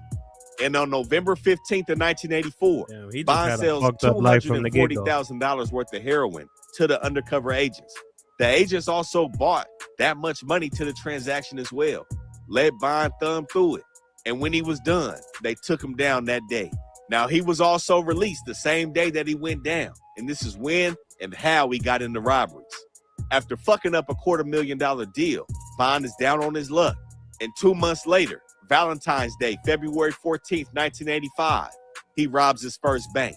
Now, this was on Temple Street, a federal doing this type of shit. And Bond's get down at the time was running inside and pistol whipping the teller. And he made off with $4,800 on this move. And in a 2-week time span, from March 28th to April 8th, 1985, Bond goes on to pull 5 more robberies, but only coming up with about $7,000 before the feds step in again. And Bond now has 2 federal indictments stacked at 21 years old. He's sentenced to 8 years in the feds for the robberies, 4 years for the heroin. That ran concurrent. Bond is back on the streets in 93. And just like his most recent move, he got antsy. March 2nd, 94, he decides to go big though. This time he tracked the Brinks route outside of Knott's Berry Farm. He used a disguise this time, a mailman, equipped with a mail bag. As the armor guard approaches, Bond turns around with a 4.5 and says, "Here we go." He has an unnamed accomplice on his move, and that accomplice helped him lay the guard down, put him in spread eagle position, told him not to do nothing stupid, stripped his pistol, and also stripped him for $73,000. But that wasn't enough. 4 months later, Bond is back in his hometown of Inglewood, and this time he's targeting Hollywood Park, the racetrack. We need to At know this Munchie. time in You know July this of nigga 94, Munchie? there's a Wells Fargo armored truck that services Hollywood Park. Bond and his accomplice have been plotting on him. Now, 2 people got out this Wells Fargo truck, and they laid both of them down with their heads touching each other, and they handcuffed them. Again, they took the pistols, and they make off with $380,000 back in 94. Now, when police got to the scene at Hollywood Park, they were in communication with Wells Fargo.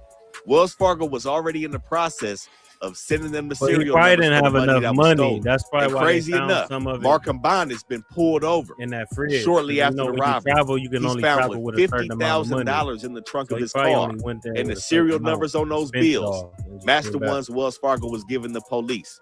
and bond is down the same day as the robbery.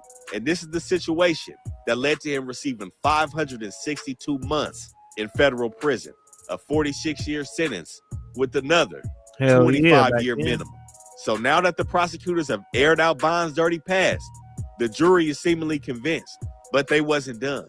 They bought the salesman from Daniel's Jewelers out of Fox Hills to break down how Bond cashed out on the jewelry and how he had came back and got some of his jewelry serviced. They bought one of his neighbors from the West Side residences and had her testify how she's seen him multiple times in that Black Raiders hat. And with Bond's 40-year criminal run coming to an end, over $615,000 stolen across all his robberies. On December 12th, 2024, Markham Bond is found guilty on all charges.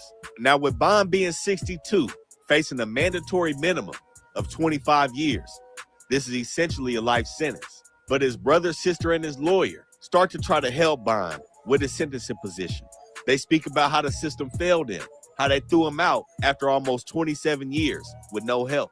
Bond starts getting busy with the letters again, writing the judge, saying how he's sorry, how he didn't mean to affect the victims the way he did. And his lawyer pleads to have Bond home in his early 80s. Even with his health conditions, he could potentially outlive that kind of sentence. But the judge wasn't having it. Bond said he wasn't going to be an embarrassment when he pled for compassionate release back in 2021. And that's exactly what he was to the federal government. They handed down 346 months to Markham Bond, a 28-year sentence. And with a 15% reduction with good behavior, Markham Bond could be home at 85 years old. This was the second installment in season 2 of How to Rob. If you thought Markham Bond was tripping, we got some Pyrus that rather put a murder down before they go into the feds. This Rap News Street Politics, the best hood channel on YouTube. Y'all make sure y'all stay tuned for the next one. We out. Damn, so that nigga got 20-something years at 60. That's what they're trying to give Big U. So if they give him about 20-something years, 80, yeah, you never know. Who knows? It's a cold game, boy. Better watch it, boy.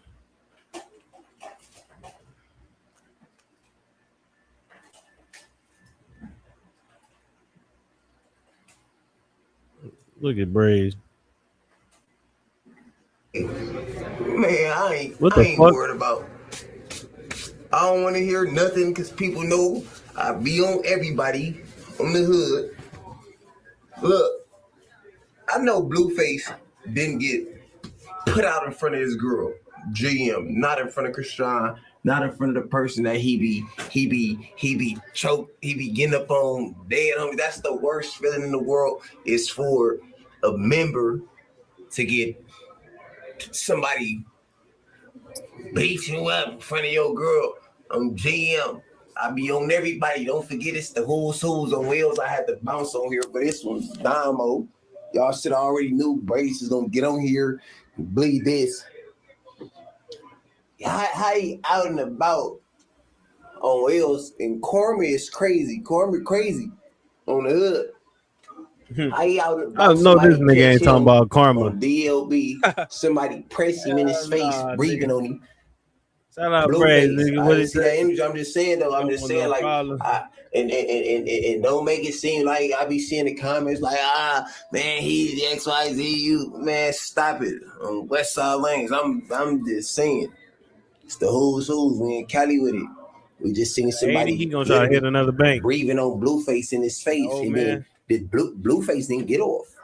Get off, and then drop him in front of his female. He getting held up. Krishan Rock, shout out to the Rock. Shout out to the Rock. He was up on L's. But it is what it is. I'm tapped. It's crazy.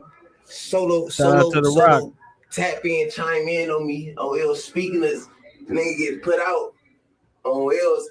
I don't know about this one though. But shout out to my boy Solo from Corver. On West Side Lanes, it's funny because I remember they got down on DLB. It's just my mind goes so crazy that, man, I've been there for so much stuff on Lanes with him, Greedy from A-Tray, Solo from Carver, Greedy from Wizard Ave. We all in the kitchen eating. We all in the Chat, kitchen what's happening? eating. Everybody hit the like button. Greedy and Yogi from Legend, they start squabbling. Oh well, Solo like, man, Braves. You don't remember when Greedy and Solo from when Greedy and Yogi from Legend was squabbling, I jump in, I get up on Yogi, drop him. I'm like, man, dead homies, Yogi gonna be hot. And Yogi be watching the O's all the time, dead homies. But for so you about to get on here and say something. Oh, else I say Solo, I gotta do bro interview, my boy. I'm gonna come back to this. Let's see, Bobby Ye went live. They say Crip Mac finna fight a Southsider. Who Crip Mac finna fight? Hold on, y'all. Let me get some water.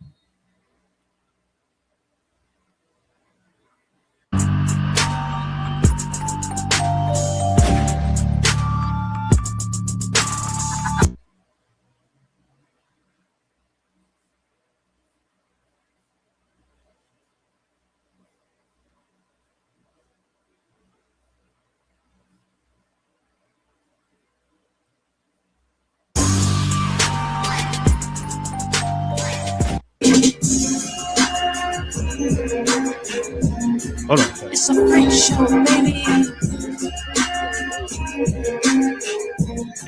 It's a freak show, baby. It's a freak show, baby. It's a freak show, baby.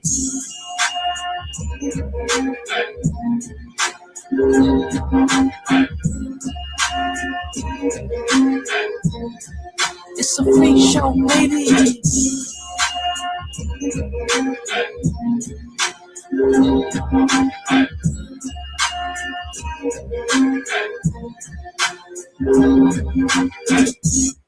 Yo, it's the deal. It's your player partner, Bobby WAJ, coming at you yet again with another live broadcast right here at Bobby Imperial Vision, man. It is a freak show, baby. Hey, shout out to my partner, Johnny Robinson, man. What is the DNL, man? Much love and respect. Shout out the Duck Tap Gang. Oh, excuse me. Forgive me. Shout out the Duct Tape Gang and shout out to my partner from the foundation, man, on the Renegades. So, with everything that's going on, with the tension that resides on the internet and partially in the streets between the African American community and the Hispanic community, somebody had an ingenious idea to put Crip Mac up against Sordenio from out of Long Beach. If you are familiar with a lot of Sordeños from out of Long Beach is one of the places in Los Angeles County where the Sordeños out there, majority of them write NK. And they'll let you know, we hate beep N-words. That's just is what it is.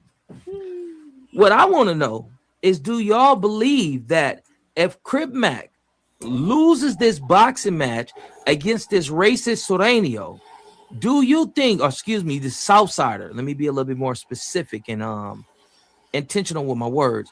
Do you believe that if Crip Mac loses this boxing match, that it has a negative reflection on all of us as black individuals? I want to know. And better yet, I'm gonna drop the link, man, in case anybody want to come on and just offer their opinion and just share their feelings about the situation as it pertains to us as black men, not the neighborhoods and not just Crips and this, that, and third, because there's a belief out there that if you get an untrained black fighter and you pit him up against an untrained Hispanic fighter, a lot of people believe that black fighter will whoop that Hispanic fighter. We're not talking about people that's skilled in karate or kung fu or Americanized boxing or any form of martial arts. If you get individuals that are untrained street fighters and you pit them up against each other, a lot of people believe that black people will come out on top. There's even a theory put out there that the reason why Sureños or Southsiders or Hispanics don't allow their people to fight blacks one-on-one is because of the high possibility of them losing in an altercation, a fisticuff. What do y'all think? What do y'all feel? If you want to come up and politic about it, man, I dropped the thin and ain't gonna thing.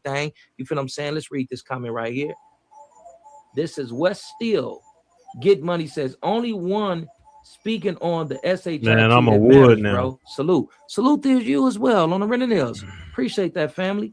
And my kinfolk says, glad I'm aware of what's going on and can see through the smoke and mirrors, man. All praise be to the Most High God for blessing us with vision. You know what I mean? It's real.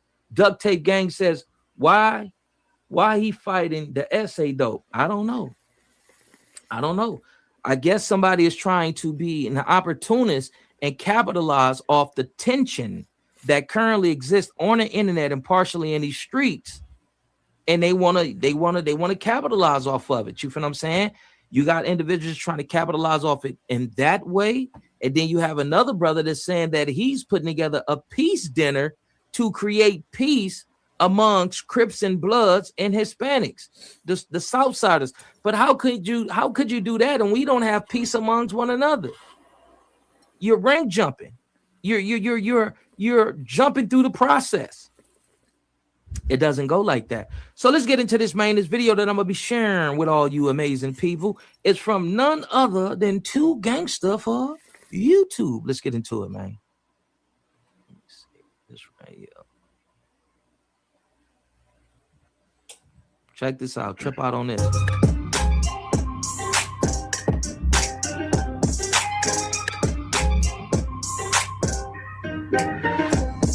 What it do, YouTube? What it do? Now, Crip Mac's wife says she ain't getting no DP because she says she ain't did nothing wrong. Now, before we get into that, let's get into this. Crip Mac is gonna fight a Southsider this week, and this Southsider is from Long Beach. He noticed that a lot of people have been saying that blacks are scared to fight Southsiders. Wait.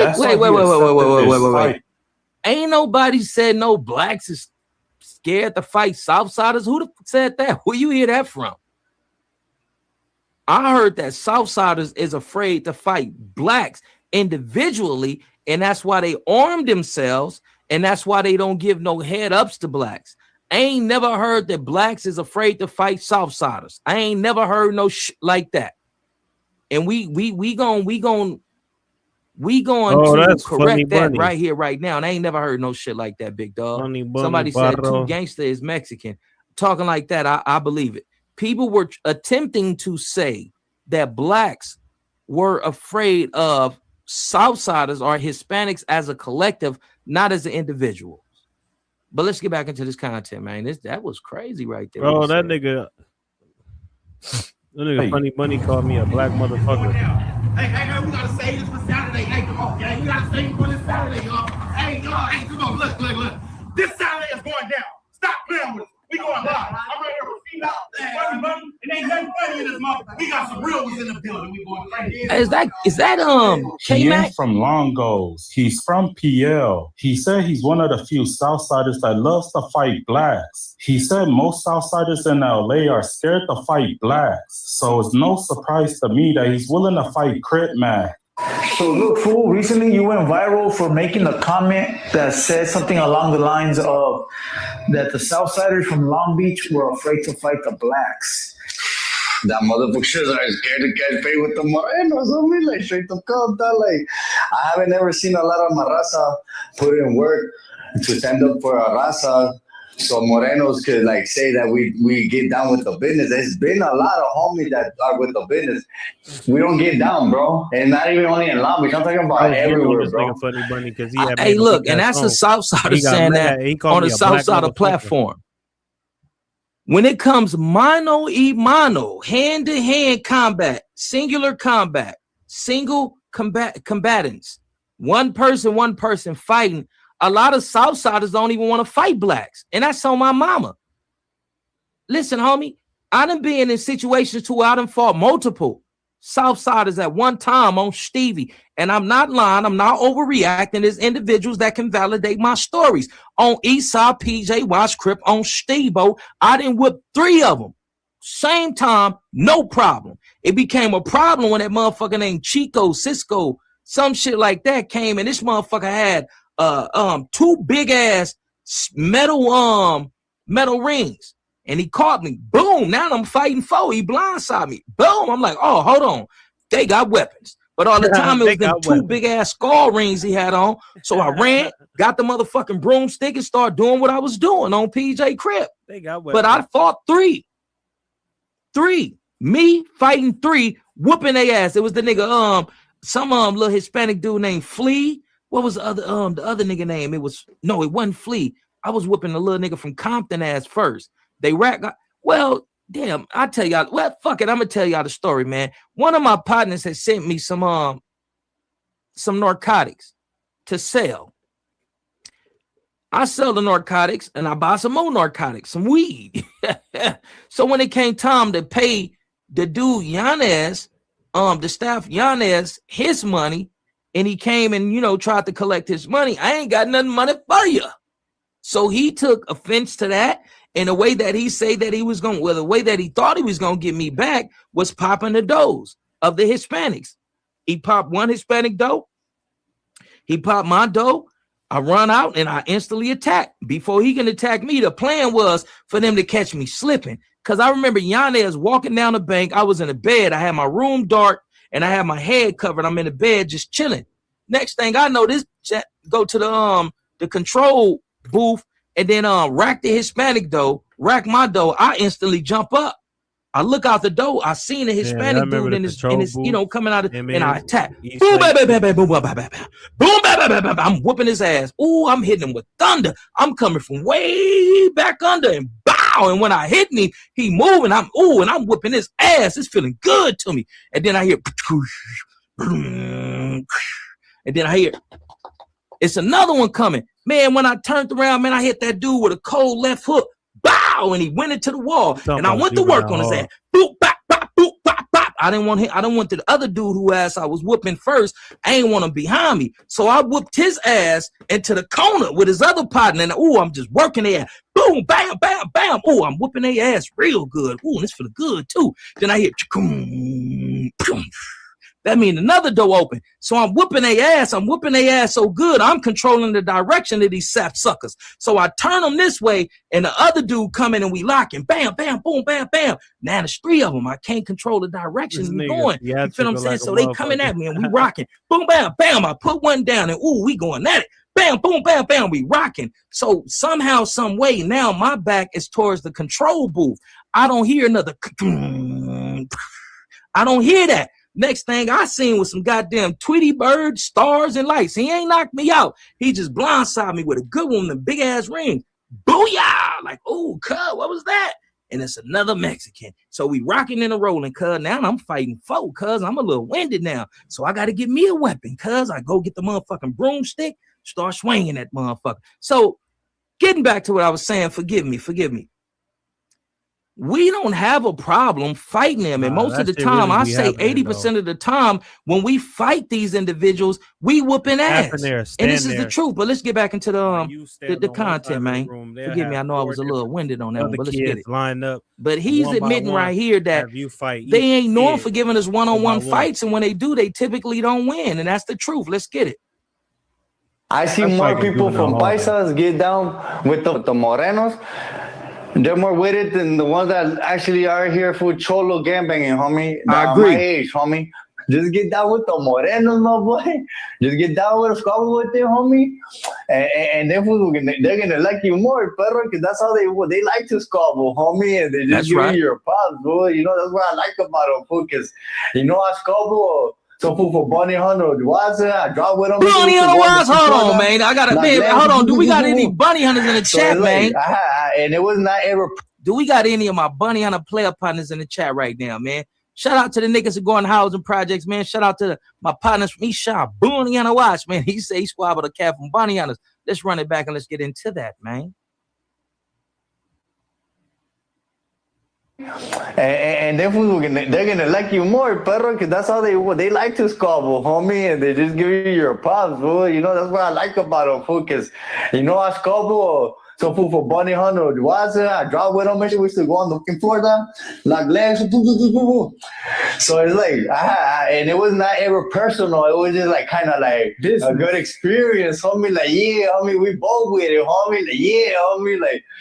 Hey, man, I remember I whooped, what was his name, Triste or Crusty? Some shit like that. I remember I whooped his ass in Camp Holton. He was a little older than me. And he, you know what I mean? He used to be talking that high power shit and all this and all that, man. Man, I whooped that nigga ass, man. Man, ooh, and he was older than me. So when I whooped his ass, man, I'm feeling like, yeah, I'm that. You feel what I'm saying? We got into another fight. He thought it was going to go in his favor, but he tried to come up like, yeah, man, you know, when we fought the last time, you know, this, that, and third, and so on and so forth. And you know, because we had to fight and conceal ourselves from the staff. So what we used to have to do, like old boy was saying, we used to have to squat down to where the staff couldn't see over the wall and get cracking. And I was hitting too hard for him. You got to understand, I'm squat down, but the way my legs is positioned, it's like going into a severe or intense boxing squat. So every time I threw a bow, man, that motherfucker seen daisies and Tweety birds. So one day I'm in a box and he's the motherfucking not KP. KP's worked in the kitchen. He's a messenger, not a whatever the fuck he was, a trustee in a box. He was like, yeah, fool, you know, we got to get down again, fool, because I didn't like that one, homie. And, you know, we were squatted down, homie, but we're going to go in the shower and we're going to fight, homie. But we're just going to go body because I'm 18 and I know that you're young, fool, and I don't want to hurt you. I'm like, no. I say, no, we going to squab, cuz. We going to get down. Like, no, don't do none of that because I know I got him. Man, that's on PJ. I'm hitting hard as a motherfucker. I'm hitting hard. This nigga can't fuck with me. You done already showed me weakness. I don't want to go body. I don't want to go chest. I want to fight. Remember you was a kid and your people used to tell you fight. No, nigga. I want to do what my auntie and them told me, and I want to fight. Man, we went in that shower, man. I whooped his ass. Bam, boom, bam, bam. All right, fool, that's enough, homie. And he went up out that motherfucker holding his man, and my ego was just like a young lion, man. But let's get back into the content, man. Forgive me, man. It's just I've been waiting for a Southsider to step up and step into a state of vulnerability and step away from the protection of his people. Do I think that Crip Mac is an ideal candidate to fight him? No, I do not. But we gonna get into that in a minute. Let's get into this content. We got my player partner, Tough Stino, man, up in this motherfucker. Shout out to Tough Stino, man, an abundance of loves on the Renanels. Let's get it. Remember when Crip Mac went to the heart of the Hoovers? Now, one thing a lot of us didn't know is this. Crip Mac did run into a Hoover at that store. I think his name is Slap. Now, when I seen Slap saying that he seen Crip Mac, I thought all of it was a lie. I thought he was just clout chasing.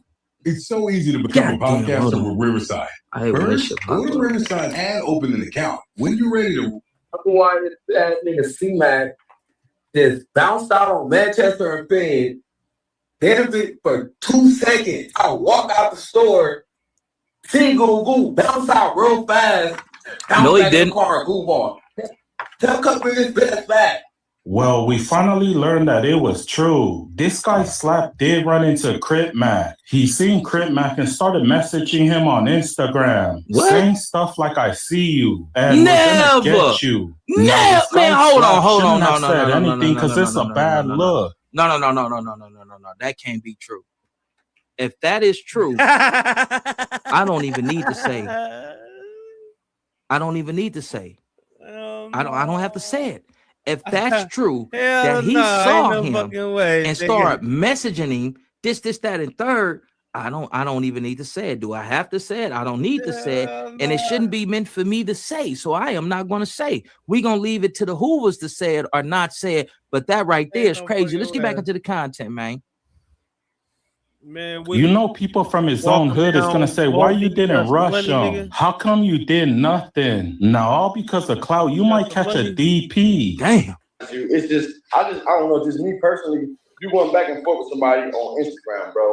How did he even know that you in the set if it's not live?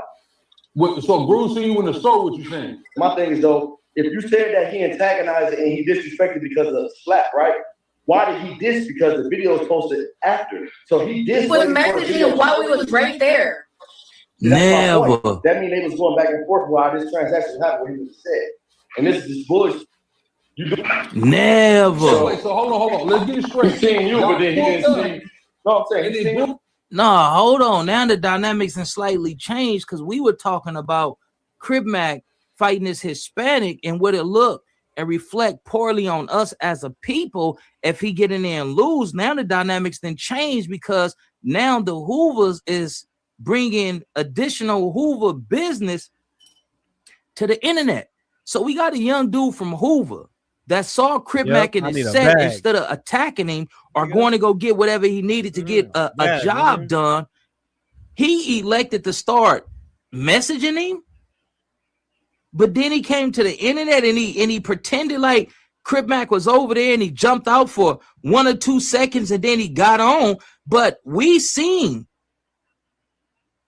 how long Crip Mac was over there. Crip Mac was over there. He was talking to people. You know what I mean? He was passing out food, passing out money, drunk a beer, gave somebody a beer, this, that, and third. It doesn't align with the narrative that the little dude is attempting to bring to the internet. That's crazy. That's crazy.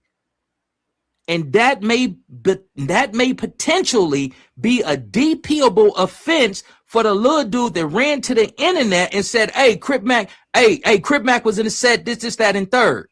He was only there for 2 seconds. But if Shylock and Crip Mac can produce those messages and that timestamp align with the time that, you know, the individuals over there, man, that's potentially a DPable offense. But let's get back into the content, man. That's crazy as a motherfucker. Crazy as a Who seen you and then sent the DM? Yes.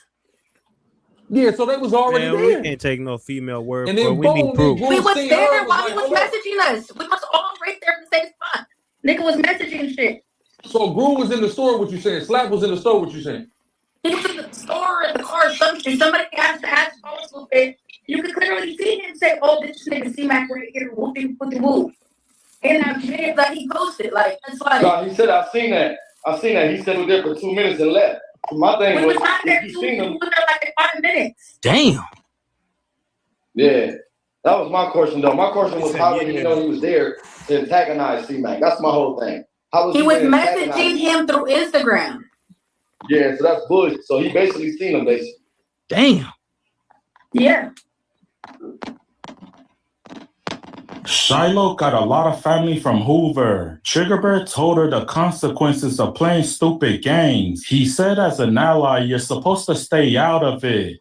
My thing is just the whole situation. Wait, but see, forgive me, y'all. Forgive my ignorance into this matter, but how could the Trey 5-7s be allies with the Hoovers?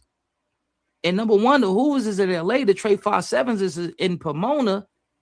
Maybe they got some history with each other, but I don't know. I don't know how so many Crip sets is allies with all of the Hoovers and all of the Hoovers, with the exception of the Fadu's Hoover Gangster Crips is the only ones that's Crips. But all the other Hoovers, you know, adamantly press CKBK. So I don't understand it. And if you have Crip allies, I don't understand how you can be saying CK so blatantly push CK. You got Hoovers that got CK tatted on them, but they got Crip allies. That really don't make no sense to me. Maybe it's just this new way of doing things, so on and so forth. I don't know. I guess everything ain't meant for me to understand this, that, and third, and all this and all that. But I don't think that they got the ground or are in a position to say what this individual, Two Gangster for YouTube, said that Triggerbird said to her. She from Trey 5-7. Like, you know what I mean? You gotta holler at her homies and see how her homies feel about it and then move accordingly. Like, you feel what I'm saying? But I don't know. This game banging shit is antediluvian, it's outdated and obsolete, and I don't know why we keeping this shit alive. Let's get back into the content. Hell yeah. And it's ass backwards from what it was supposed to be. Y'all all black men. Because I don't get in the shit. You feel me? I'm from Trey 5'7", but I grew up in the 50s. You feel me? Okay. I'm not from no neighborhood side, not none of that. I'm with him as an individual. You feel me? And hey, sorry, let me raise my hand up, right? You say we all black men, but did you notice your dude is the only one being disrespectful? We talk to Slim, we talk to Sporty Face, all these other dudes from the communities. But it's just when this dude gets involved because he's still trying to prove himself, and I don't think you understand it. Like, nobody care about this dude. Because people are always talking to him, talking shit about him. Man, I thought this was about the motherfucking fight, man. Too gangster for you two. Why you ain't make a separate video? Like, what? I thought this was about Crip Mac fighting a Sorrento, a Southsider. Like, I don't think you should have merged those two together. I think this should have been a separate video, but it's all good. Let's make it through the video, man. Not just that, I'm here because niggas talk about a D to D and shit. Like, at the end of the day, if you antagonize man and he's doing it for you and you know it's wrong, good, man, and you really, from what I'm hearing, you really from over there. You're supposed to be like, no, I'm not involved. I ain't getting involved with that. It looked like you not. It looked like that you already didn't. Hey, and that's what I be talking about with homegirls that fuck with enemigos and all this and all that. Because if a female is in love with a man, she's going to submit to him in various different ways. If a female is in love with a man, she began to pick up on his personality, his characteristics. She began to hate what he hate and love what he love. When a female is in love with a man, you can't tell a woman what she shouldn't do when her nature is telling her that she should submit to her man that she's in love with. See, now we're addressing this gang banging shit from an unnatural standpoint. Oh no, you got to uphold the gang. You got to do this and do that. In war with your emotions, your feelings, who and what you love. That don't make no motherfucking sense. A woman's heart is going to thirst and crave after the heart of her man. So you can't tell her she should have did this, that, and third when she may be in love with this dude, when this dude may be giving her something she never got. She probably never had a nigga that a D-I-E for her, that a K-I-double-L for her. She probably never had a dude that provide and protect her. So when you say this, you telling her, hey, we want you to prioritize the set over your feminine nature. That shit don't make no sense. Hell no. And like I say, this gangbanging shit don't make no sense. Let's get back into the content. I always said that. And no disrespect to anybody, man. To get it yourself to something that you don't even know what's going on. I respect it, but let me ask you a question. And not to be in your business, you know, your homies, how your homies feel about that? Do you think they feel like, man, come on, homegirl, HG, not to go in depth with? Don't answer that. Don't answer that. If she has an ounce, if she has an iota of intelligence, she would not implicate her homies in this shit that she has going on with Crip Mac. Don't allow anybody to bait your hood into this. Keep your hood separate. Whatever you and your homies talked about, say, hey, listen, what me and my homies discuss is not for the internet. You know what I mean? And just let that shit roll on or push on or groove on. Shout out to everybody, man. But do they feel like, hey, see, come on, man. Like, you don't think that they feel like, come on, man. I know that they feel some type of way. I think Shiloh has learned a valuable lesson. I think for now she's gonna stay out of it because she could have caused an unnecessary war with her own hood and the Hoovers. Not only that, but she got a lot of family from their set. She's gonna cause division in her own house. But like I said, I think she learned her lesson. I don't think she'll do it again. But you didn't do nothing wrong because the homie already posted something saying he's seen Crip Mac. So you just made it make sense. Okay, you going back and forth with him. Am I lying, Hebrew? Slap made a video already saying that he did. Gru made a video. I'm confused. I'm like, how? What? That was crazy. You just helping us understand the situation. You just gave it that. Okay. I just didn't want to put it on blast, you feel me? Because that's like weird. You feel me? I'm not no clout. The homie already put himself on blast by getting on the internet. I'm with Crip Mac because I know him genuinely as a person. He's really a cool guy. At the end of the day, you can pray 5'7". You gotta answer to your homie. You gotta answer to your community, what you represent. That's it. That's why ain't nobody gonna respond to no DP about me. Ain't nothing big in this program. They should be beating you for holding the camera and all your family for the stand. So that means that every time 5'7" comes to stand, they probably looking at like, oh, your homegirl did this. And homie might want to do something to them. That's crazy. Homies get on one of your homies. That's crazy. That's crazy. In my opinion, I don't think putting out that type of energy is fly. No. Because that right there, that statement right there can make some cats from Trey 57 say, oh, the Hoovers on that? All right, we on that. We got to be mindful of the shit that we say on the internet, because when we're representatives from these communities, the shit that we say can have a negative impact on our whole tribe. So for him to say, you know, when the Trey 57s come to the hood, then the homies may be over a female. Oh my God, listen, man, a lot of this shit don't make no sense. You can tell that this little sister, number one, for anybody that's inclined, you can tell that this little sister has suffered a significant amount of trauma as a child, and it still shows. You can tell that this little girl, not little girl, you can tell that this little sister isn't the most intellectual person coming from out of her section. So how could you fault her entire hood because of something that she did with her nigga? We watch videos all the time on the internet. You got a female that's a blood, her dude's a Crip, and they go on a KILLING spree. So do you hold that female's whole hood accountable for that? Because the shit that I have been seeing and the shit that I have been exposed to in the community, motherfuckers don't. Typically, nobody was bam, boom, bam, boom, bam. Nobody got that. So it's not that serious to make certain type of suggestive, inflammatory comments that can potentially ignite some shit.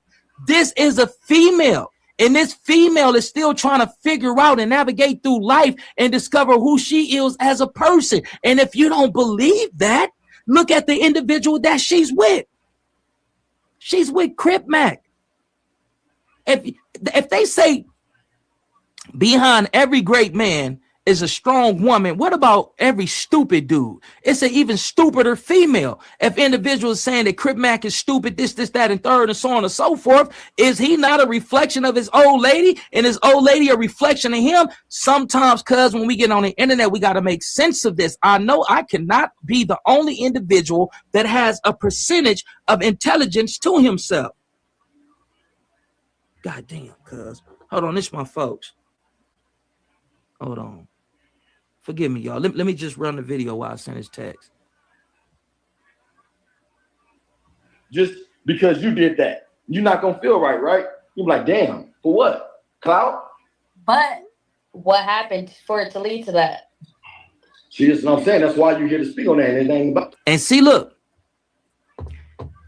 he's trying to reprimand her and get her to see the error in her ways, right? So what you do this for? This, that, and third, clout. And she's asking in defense of her nigga, not in defense of herself. She's answering in defense of her nigga. So what was it that led up to that? She's defending her nigga. Like a lot of, oh my God. You can't have a woman to go against her nature for gangbang customs, gangbang street politics. A woman is going to go after her heart. She's going to follow her heart. You come on, man.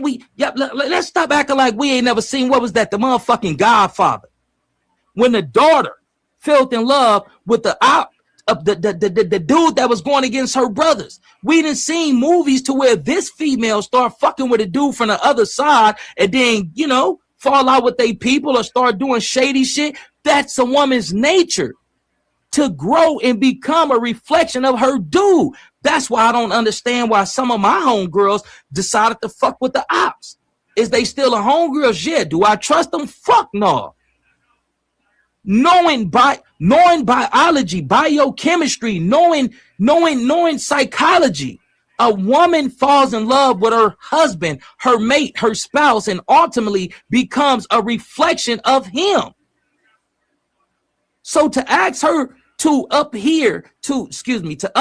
and adhere to a G code and street politics, and she may be in love with this dude, that right there is nonsensical. It's like walking to a brick wall and talking to a brick wall and expecting a brick wall to hand you 70, 100, whatever. It's like thinking a brick wall is gonna hold a conversation with you. No, you're talking to a brick wall right now. Her emotions and her love for Crip Mac makes her incapable of making sense of whatever you're saying. But I think this may conclude the content. Let me see about that. So, man, let's get into this right here, man. Let's read a few comments. I don't think that Crip Mac should. I don't think that the 5755, the rolling 50 Crips, I don't think they should let Romeo and Juliet on the Rentinels. On the reels. Chad, what's happening? Who in here still? Says, now my question is not what they doing, but why they actually doing it. Shit gets deep, man. Shit gets deep.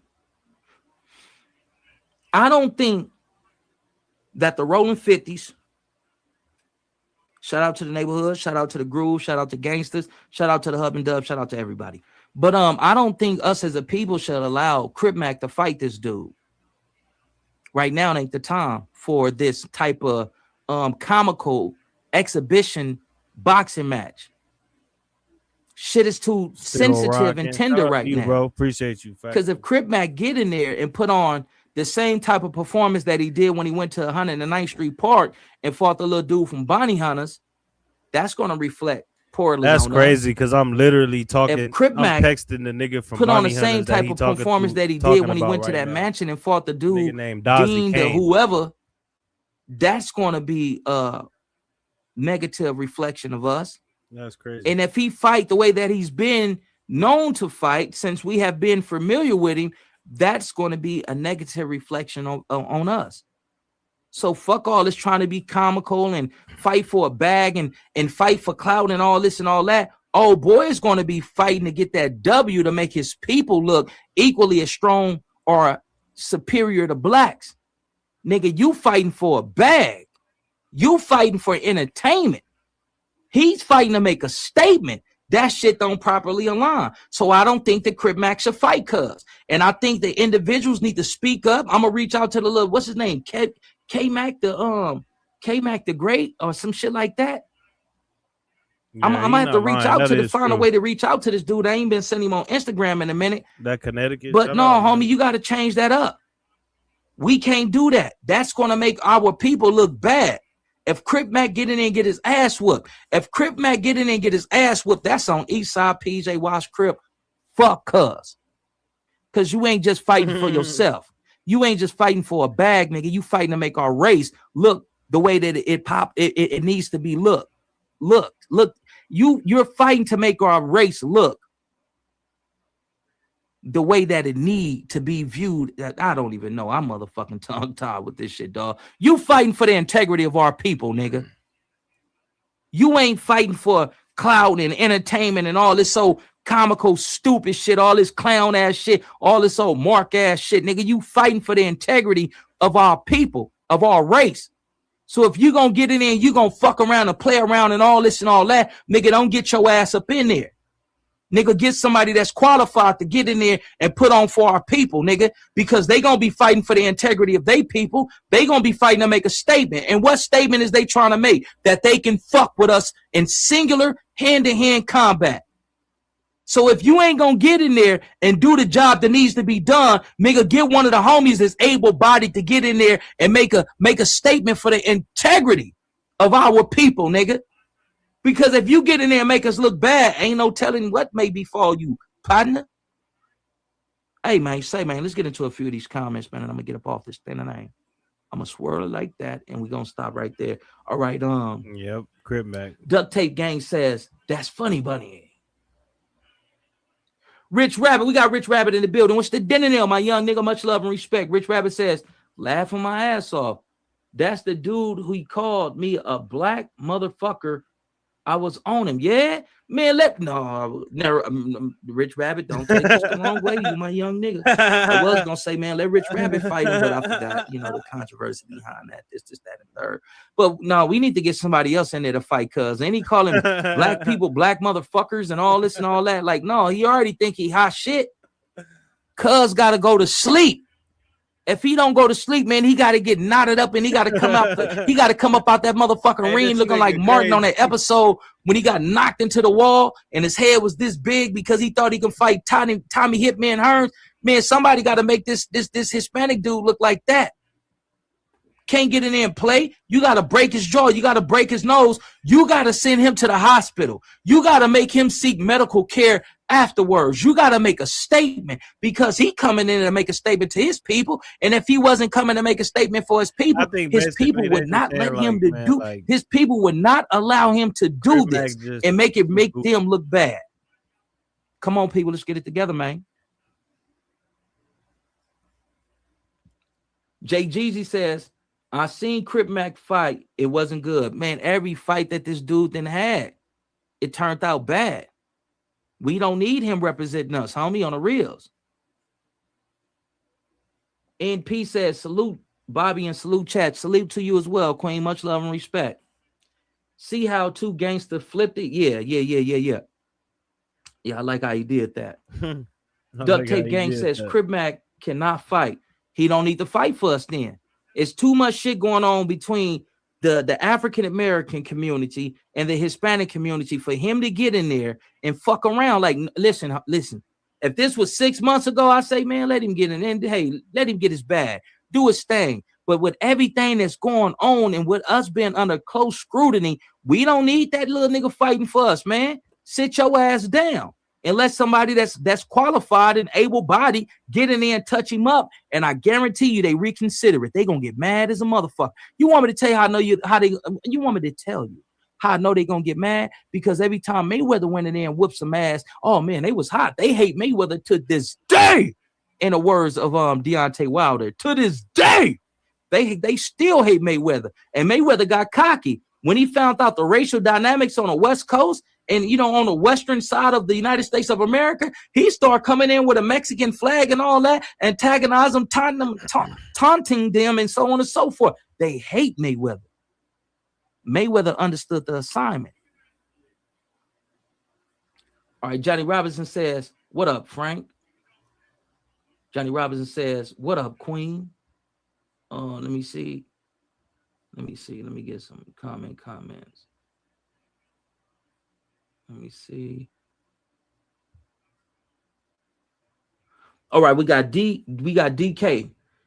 And DK said that's why they need knives.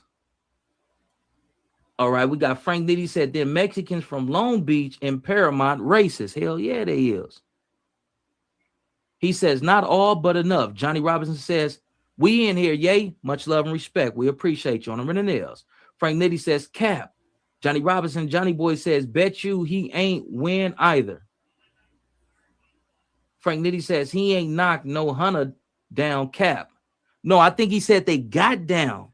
I don't think he said he knocked him out or knocked him down. I think he said they got down, implying that they probably was in juvenile hall or juvenile probationary camp and had to conceal themselves from the watchful eye of the staff, and they had to, get down like that. I think that's what he said, but I can be corrected.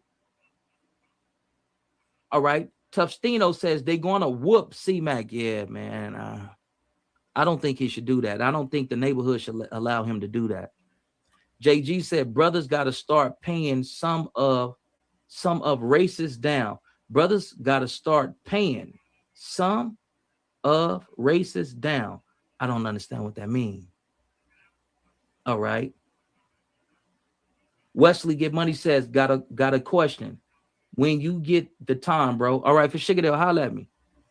If you want to come up and ask it, it's all good. Or if you want to just ask it like that, it's all good. Or you can hit the number, send me a text or call. You know what I mean? It's all good. Whatever most comfortable for you. Wesley Get Money says, salute. My partner Tufstino says, son, need a DP. Hey, man, I can dig it, man. He do. Yeah, he do. I ain't gonna even play it down. Tufstino said, word to my mother, I'm talking about this tonight. Cuz what the fuck? Man, I can dig it, man. You speaking some real shit. The foundation says, I thought the 107 Hoovers turned Crip. I don't want to get into their politics, man, but I don't know, man. I don't know, man. But I don't know, man. I just wish all blacks would get it together. Shout out to my partner Bubs over there Under the Groove, man. Abundance of love and respect. That brother is a powerful brother, and I send my love and respect to you. On the Renton Hills. The foundation says you got Hoover named C Blank. Damn, that's heavy. Tufstino says Big Queens. Tufstino says, yo, this why I rock with Ye, son. Be on point. I appreciate that, man, and I rock with you as well on the Renton Hills. Tufstino says, right. Tufstino says, and why they telling her anyway? They supposed to bang on him. They know what they did, man. This shit is getting crazy. All right. Fourth infantry or fourth.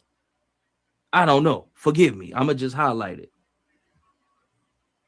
Says this goofiest shit in America. You LA N-words are ninjas. One online politicking about. Wait, hold on. Let me start that over. This is the goofiest shit in America. You LA niggas are N-words and ninjas. One online politicking about if a dude with a IEP gets a pass, like some HS, and then you got a Hebrew Hoover calling shots through the power of Yahweh. Damn. If a motherfucker would have got offended about him saying you LA niggas, you can't with what he said in closing. How could you argue with that? Goddamn, I appreciate you, brother. Keep the comments coming. All right.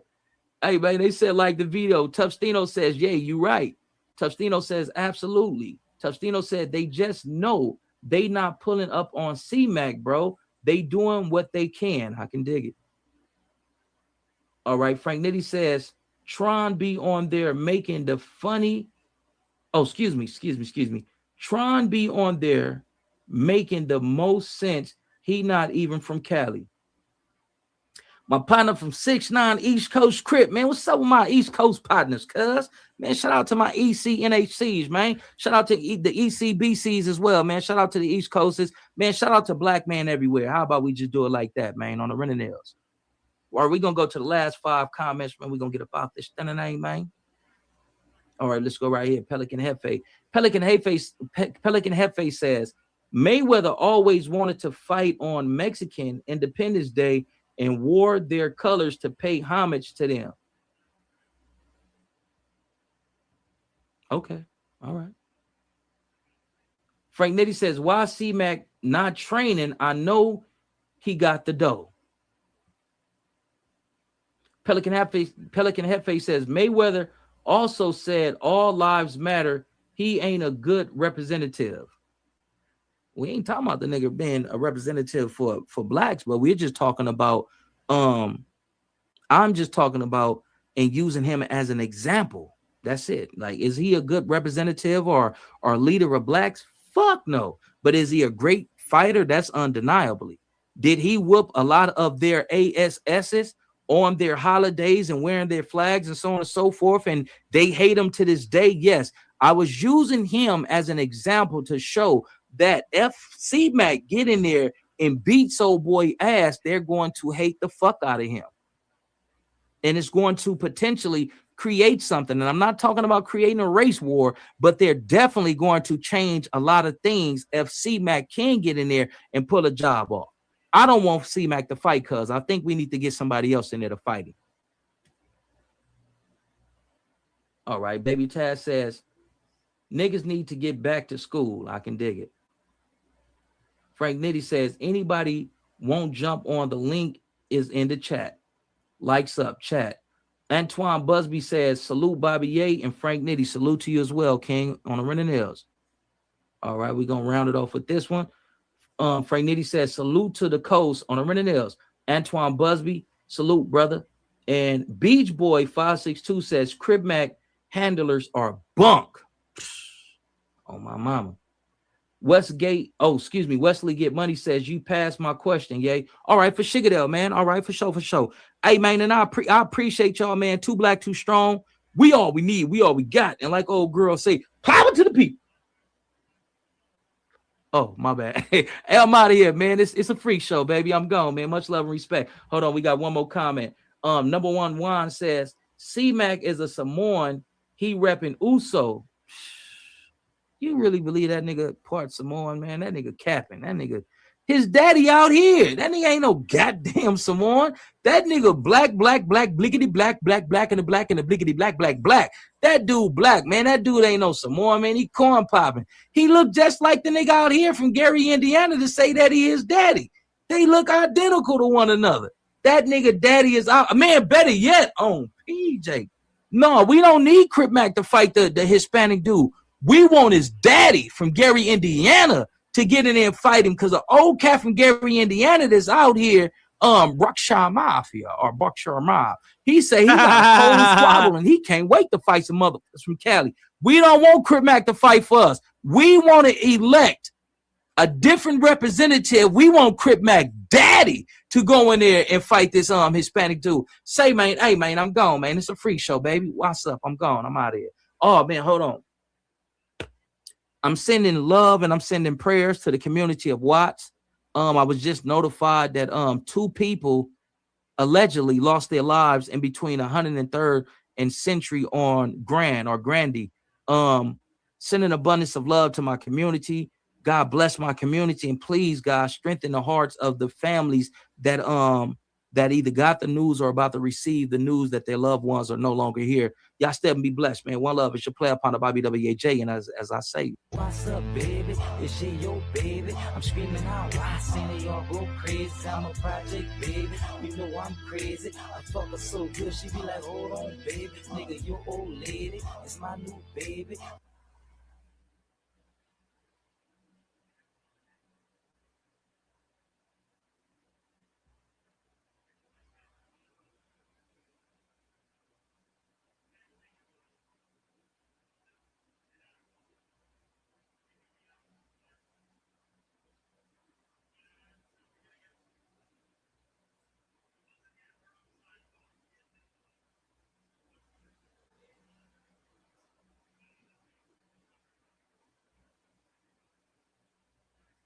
Oh shit, I'm going, chat. I'll be back in a minute. I got something else to react to for y'all too. I'll be back in like an hour, man. All right, chat. Hey, y'all hype this video up. Hit the like button.